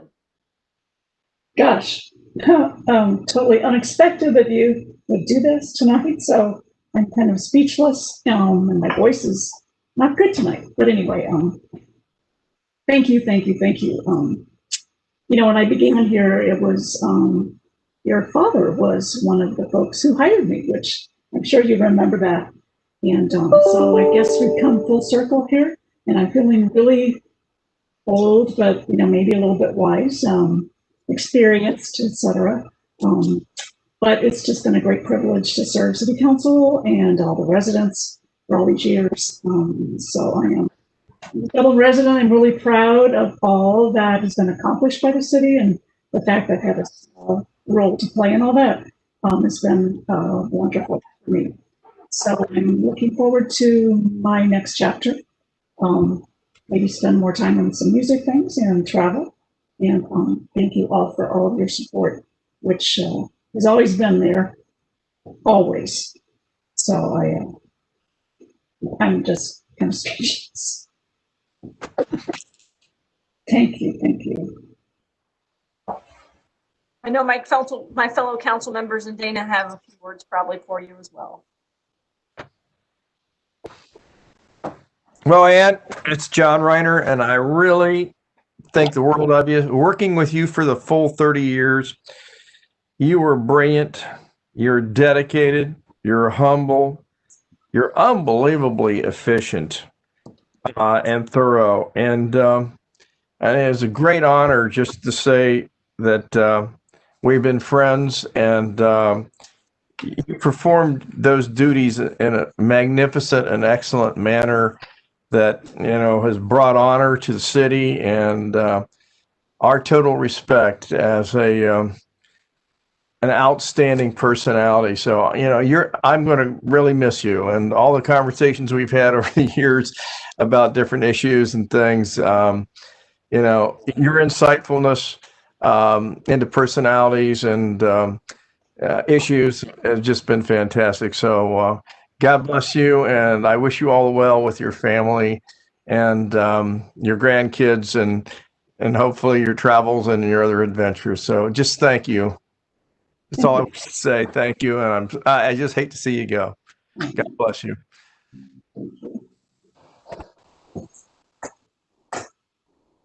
And you know, I happen to think that one of the in our community is the stability and the continuity of our leadership, whether it's our citizens that are leading or our staff that's leading. When you look back over the years, there has been such an amazing string of people that have provided stability and continuity that have allowed us to sort of commit to the vision that we want our community to be, and then to go ahead and execute on that commitment, even if that torch passes hands every once in a while. And you are representative of not only unbelievable leadership in our residents, but in our staff as well. And for me personally, I thank you for what you have done for our community, making it such a wonderful place for us to raise our kids and to work. And for me, and I know you'll remember this, when I first got elected to city council, it was 1996. I was 29 years old. And I think it was probably Chuck who very wisely sat me in the chair right next to you on the dais. And it was more than once that I leaned over to you and said, Ann, what in the world is going on? And what am I supposed to do here? And you always were there for me professionally and personally. And I truly, deeply appreciate all that you have done for my community and for my family and for me. You have been a guiding light for me for so many years now. And, there are those people. And when I say this, everyone will think of the people on their list that you're always glad to see them coming. Whether you run into them in the grocery store, or you happen to be at a city council meeting, or you're at a ribbon cutting or the state of the city, wherever it is, there's that person, that list that we have of 4 or 5 people that you're always glad to see them coming. And whenever I cross paths with you, I'm always glad to see you coming. And I will be very sad to see you go. But know that you are in our hearts, and your success in this community is going to carry on for generations to come. So thank you for everything that you've done. Thank you. Mayor, since you opened it up, I'd love to jump in if you don't mind. That's all right. So Ann, on behalf of all the city staff, I just want to publicly thank you for your 30 years of service to the city and as the city's clerk of council. Our mission statement says right up front, it says right in the first sentence that we're a proud local democracy. And you have been the linchpin. You've been the center of that. And as former mayor and council member Peterson said, it's that longstanding continuity that you provided that puts you in that very special place as being the linchpin of our local democracy. And you literally, if you think about where the city was 30 years ago and where it is today, not to mention you lived about 3 lives and 3 careers doing one job with all the night meetings and everything. You literally helped build a democracy. Not many people can say that. And Ann is an example of the profession of a clerk of council and what it means to be a clerk of council. And she is a stalwart among the clerks of council in our state, and I think an example nationally about how to uphold a democracy. And I'm sure I speak on behalf of all the staff and all the city managers, past and present, just saying thank you for being a great teammate, for being a great partner, for being a great teacher. And you taught me since I was a young guy here too to do things the right way. And she's still teaching me every day. She's been a great coach and mentor to all of us. And that's how she comes to the job. And I think she's done that with council members and mayors and vice mayors along the way to teach, coach, and counsel and keep this local democracy as strong as it has been. So God bless you. Thank you for that. We wish you the best. And as you know, you're always a member of the Dublin family. So thank you, man. Thank you, Dana. Dana, you couldn't be more right about the coach, the teacher. I came into this in just sort of a different kind of way, and was right there from the very first day to let me know, well, you should do this, but you probably shouldn't do that. And she just has a way about her where you're like, thank you so much for telling me. Because you're right, Greg. There are a few people that you always are happy to see coming, and Anne is certainly one of those on my list for sure. Apparently, even my dog wanted to say, congratulations on your retirement. It's the danger of being at home and my husband having left the door to the room open. Anyway, Anne, thank you so much for everything that you've done for me personally, for me. Everything that everyone has said is true 100 times over. While I will miss you very gently guiding me and telling me when I'm not doing something right, I am so happy for you. I'm so excited for you to be able to spend the time doing what you want to do, because you have more than earned it and you more than deserve it. And so I hope that, you know, every day from here on out is just an absolute joy for you. And I do hope you'll come back and flaunt it to us and tell us how much fun you're having. Because we would really love to hear about it. Because more than anything, you're our friend. So thanks for everything, Anne. Thanks. And unlike my peers here, I haven't had the privilege of being under your wing for 3, 4, 6, 10 years. But in my time with you, I think what strikes me the most, Dana hit it on the head, your level of professionalism. You set the bar. When I came on board and you helped with the orientation, I was just struck by how polished and eloquent you are. You set the standard that other clerks of council should hold themselves to, and I guess your level of professionalism is the epitome of the city of Dublin. So you are like the director of first impressions in my mind. So very sorry to hear you go or see you go. Your husband broke my heart when he was so kind with his comments early on. That was very sweet of him. And from what I've been told, this may not be the end of it. We may do a celebration right later in the year. And please play the guitar and the piano for me. I have to hear this. Best of luck and best of health to your father. Thank you. And after this past week or two and watching our country go through things, I really came to really think about what you've given to this city.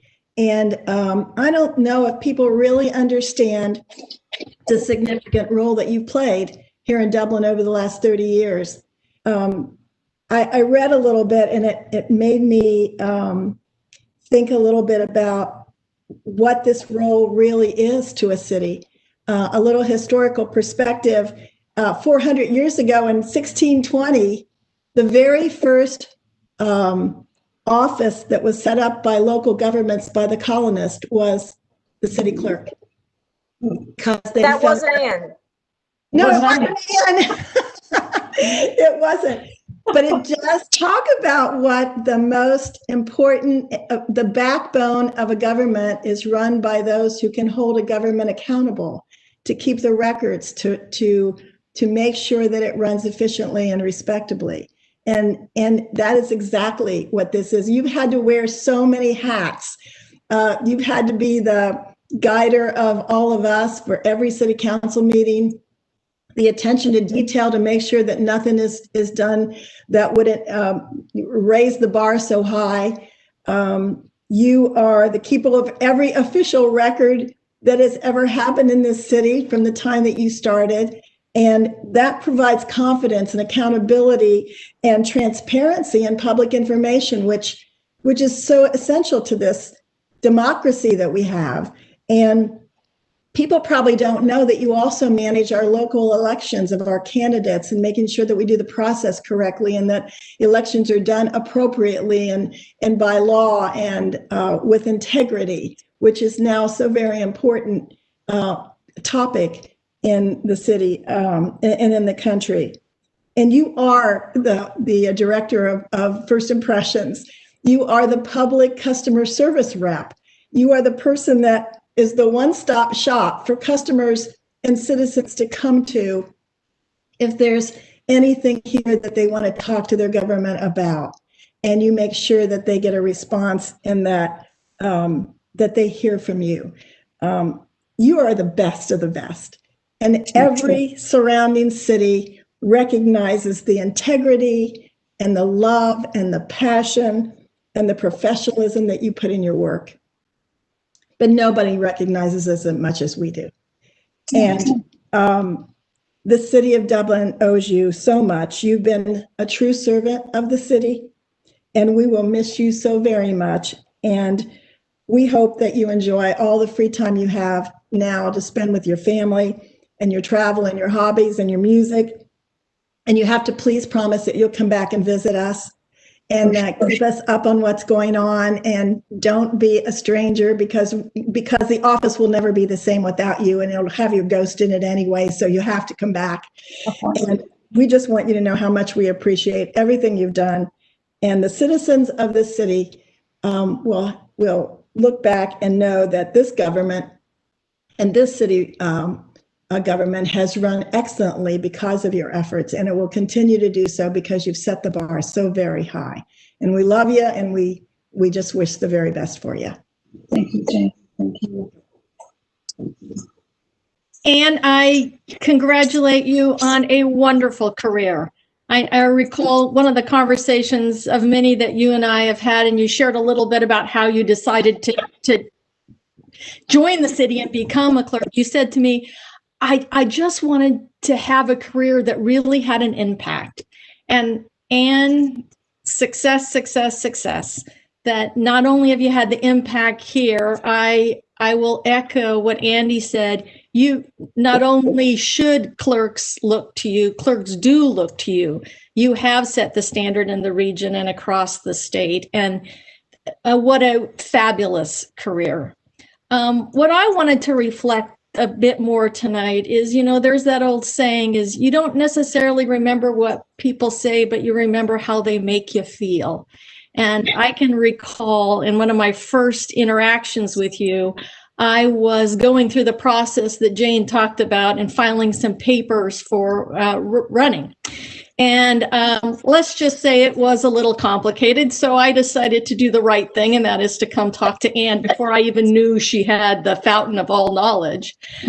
And what struck me, Anne, is that you just sort of stopped what you were doing. You were totally focused on me and what my issue was, and helped me through it. I can't say you made it totally enjoyable, because it was a process. But what you did do is made it known to me that what citizens in this community need is the most important thing on your plate at that time. And I know you've done that for so many people, thousands of people over the years, that you've been through with them, and never was a request too complicated for you to sort of say, I'm going to drop what it takes to make that work for the residents. And that is a legacy that not many people can say that they have done, but you have. You've left some very, very big shoes to fill, and I want to say we thank you for that. Very high standards. It's been my pleasure. I congratulate you on a wonderful career that you set out to have. Enjoy yourself and have fun. We're going to miss you. Thank you, Anne. Thank you, Kathy. Thank you. Well, I remember as a kid, I remember the conversation in the kitchen, and Frances Urban was leaving as the clerk, and what were they going to do, and wringing their hands, and could they ever find somebody that could hold it all together? And Dublin was in a huge transition at this point in time, and growing exponentially. And, they have this Ann Clark, and she seems really sharp, and she seems like she could really do the job. And boy, were they right. And things have changed so much in your tenure as our clerk. And you have been the steady hand and the constant. And we so appreciate that. And so I have asked Anne, or we have asked Anne to, we don't want to not be with her to celebrate the passing of this time, this period of time. And so as soon as we can dedicate our new council chambers, I think there would be nothing more fitting than to honor you at that place and at that time, because it's really ushers in a new era for our city that we have. When you started, it was a village. and not a real big one at that. And you know, coming through and ushering us into sophisticated, complicated metropolitan city that we are today. And so we can't wait to be able to celebrate this all again with you in person. But I know that this is uncomfortable for you, but I appreciate you allowing us to pour our good thoughts over you, and hope that you have the opportunity to soak it up. So we have a couple things left on our agenda this evening. And this is chapter 1 of several chapters of our goodbye to Anne. So I do want to proceed on. We do have some staff comments. We can finish up city business. Okay, thank you, members of council. I have one item that I want to address tonight. First, I think I can speak for all of us when I express support for our local Dublin restaurants. We know they've suffered during this pandemic crisis. We encourage our residents and other businesses to support these restaurants as best you can.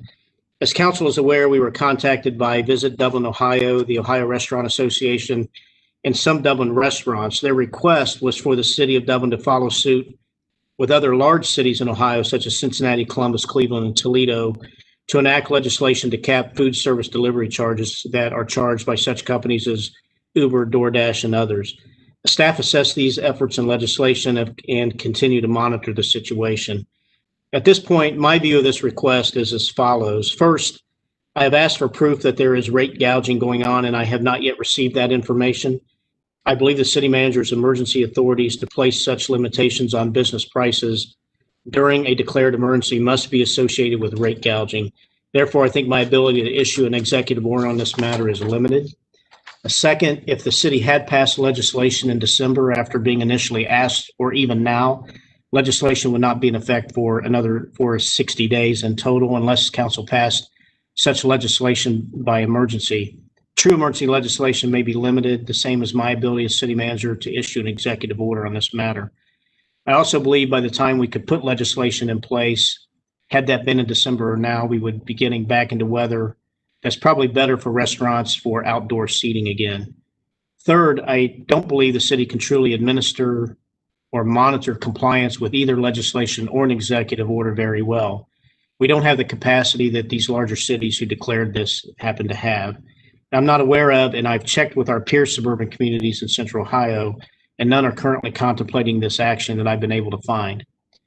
Fourth, I don't believe the city can effectively enforce either legislation or an executive order in a way that would change the actions of these service providers in short order. So again, I don't think we have the capacity that the larger cities have to do this as well. So in lieu of legislation or an executive order at this time, I ask and encourage our residents to support our restaurants by first, of course, using their services, and second, encouraging our residents to be cognizant of the rates they are being charged for delivery services. If such rates are exceeding 15%, as is the suggested cap, I would encourage our residents as customers of these services to complain directly to the food delivery company in order to not use their services at all. I believe this will go further to make the point that passing legislation that we have a difficult time administering and enforcing ourselves. While Cleveland City Council, like others, limited such charges to 15%, DoorDash imposed a $1 Cleveland fee, they called it. Part of the statement issued by DoorDash in response to the Cleveland backlash on this stated in part, and I quote, "In select cities where lawmakers have imposed price regulations that limit our ability to work with restaurant partners, DoorDash is considering various measures to offset their unintended consequences," unquote. Don't mean to pick on DoorDash, but that's an example of where they could come in as a company and sort of not override, but certainly put more burden as a result of any new legislation. So yes, the city of Dublin supports our local restaurants. We've implemented expedited review processes and are allowing outdoor seating where this was not previously requested or otherwise allowed. We remain committed to work with our restaurants to enable them to accommodate and serve customers. We continue to consider ADORA. That conversation will be up for discussion as we move forward here going into the spring. And the city did fund a $300,000 marketing effort to be deployed by Visit Dublin, Ohio, focused on the hospitality industry and the restaurant industry. So we have and continue to encourage our residents and businesses alike to spend at our local restaurants and to help them through this difficult time. The city of Dublin remains open to assisting any of our businesses, but at the same time, recognize that our abilities may be limited in their impact. Again, the city will continue to monitor this situation, and we do remain open to further information that may lead us to believe otherwise and to take action if necessary and feasible. So with that, I'll certainly answer any questions or take any comments council may have on that topic, but that's all I have for this evening. Thank you. Thanks, Dan. I appreciate that. Questions, comments from council? I thought that Cleveland narrative was very interesting, that, you know, it's action and reaction. Right. Yeah, I do have a question, and I could research this on my own, but if you or staff has already looked into it, why wouldn't DoorDash and the others allow the customer to choose to pay the delivery fee themselves, to take that burden off of a restaurant? And it would be optional, but you know, a restaurant, it costs the same amount for a restaurant to make a hamburger, whether it's delivered or carry out or whatever. So do you know if any of these companies are exploring that option? Well, I'm not an expert in this area, but generally speaking, and I'll ask Jennifer Radler if she wants to chime in as well. It's my understanding, you know, a lot of these are contractual between the restaurant itself and the delivery service, which is probably all the more reason we don't want to intercede, you know, or get in the middle of that. So the extent to which a individual customer can negotiate that or do that on their own, I think would be pretty challenging. I don't know, Jennifer, you have any other insight on how That's that? my understanding as well, Dana. Yes, I agree. Okay. Okay, thank you. Okay, anybody else? Dana, is that all you have for staff comments? Yes, it is. Thank you for that opportunity. I appreciate it. Appreciate it. Okay, council committee reports, P&Z Jane. Yes, I'll just give you a quick rundown of what P&Z looked at in the last meeting. There was an informal review for an 8,000 square foot building on Emerald Parkway near Parkwood to serve adults with disabilities. And there was some good feedback for P&Z, and they're moving forward on their concept plan. Heartland Bank on the corner of Bridge and Franz appeared before Planning and Zoning for their final development plan review and their master sign plan review. They were well accepted in this really nice renovation of Heartland Bank, and the master sign plan was accepted, and everything about the Heartland Bank renovation was accepted, except for one detail, which we were not able to get past, which was the cladding material that was on the bank, and it did not pass planning and zoning review. There is ongoing conversation with the bank, with the planning department, and the architect to come back and try to find some options for that. So at that point, we are at the point right now that did not pass the final development plan review. The Dublin Plaza, which is the same shopping center where the Heartland Bank is, appeared before us for an amended sign plan and to improve the visual continuity across the front of the, it was just a recommendation, that a proposal that they wanted to do to increase visual continuity.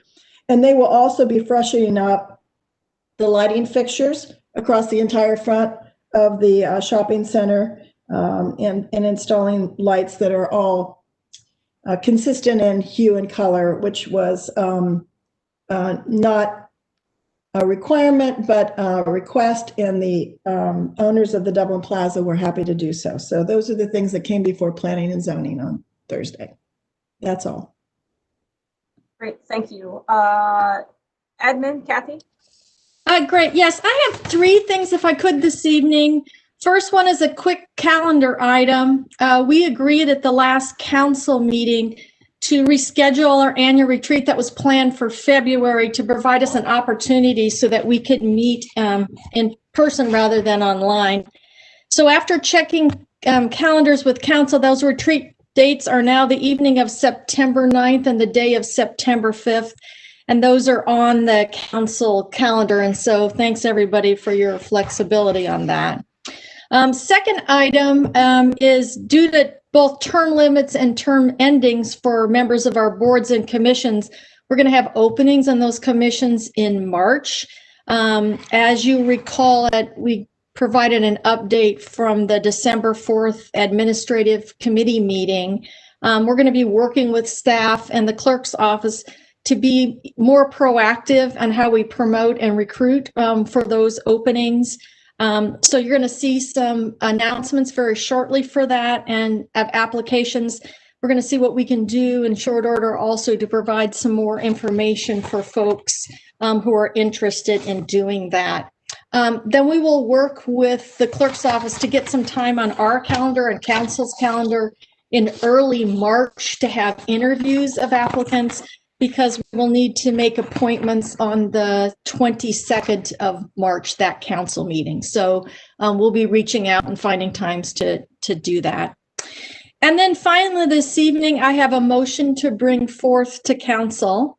As you are well aware tonight, our absolute wonderful clerk of court and Clark is clerk of council, is plans to retire at the end of this month. And therefore, we need to appoint an acting clerk of council to serve following her departure as we work our way through the process of appointing our next clerk of council. As council is aware, we've been working with the clerk and staff to build succession planning, and was both very well designed and well executed. And we thank you, Anne, for your efforts to do that, to ensure continued excellence of the clerk's office moving forward.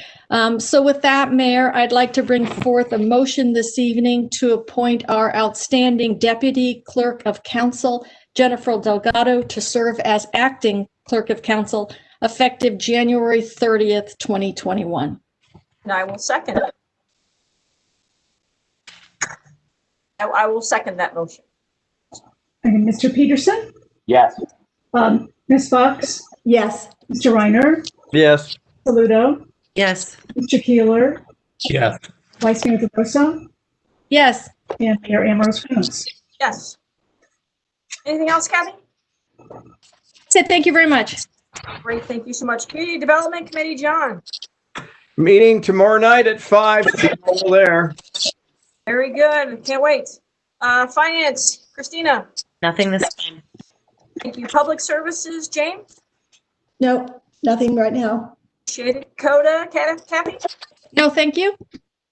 We heard a lot from Warpsy tonight. I think that's about as much as far more than I could have shared. So that'll be our Warpsy report. Logan, Union, Champaign County. Andy. Nothing to report. Thanks, Andy. 33 Corridor, Kathy Jane. Yes, thank you. We have another motion to bring forward this evening. Andy Keeler would like to join as the council member, along with myself, as representation of that. And Jane is nodding her head. That will be a wonderful thing. So I would like to bring forward a motion that we make a change to assignments to add Andy to the 33 corridor. Thank you. I will second that motion as well. Ms. Saludo? Yes. Mr. Keeler? Yes. Ms. Fox? Yes. Mr. Reiner? Yes. Vice Mayor DeRosa? Yes. Mayor Ambrose Jones? Yes. And Mr. Peterson? Yes. Anything else from 33 Corridor? No. Okay, Arts Council, John. Nothing, thank you. Board of Education, Greg. I sent my 17-year-old son back to coffee. That's all I have to report. I think we could take like 10 first days of school pictures this year. I don't know which one to pick from. There's been so many. Well, that's good. Mine go tomorrow, so I can't wait. Washington Township, Jane? No, nothing today.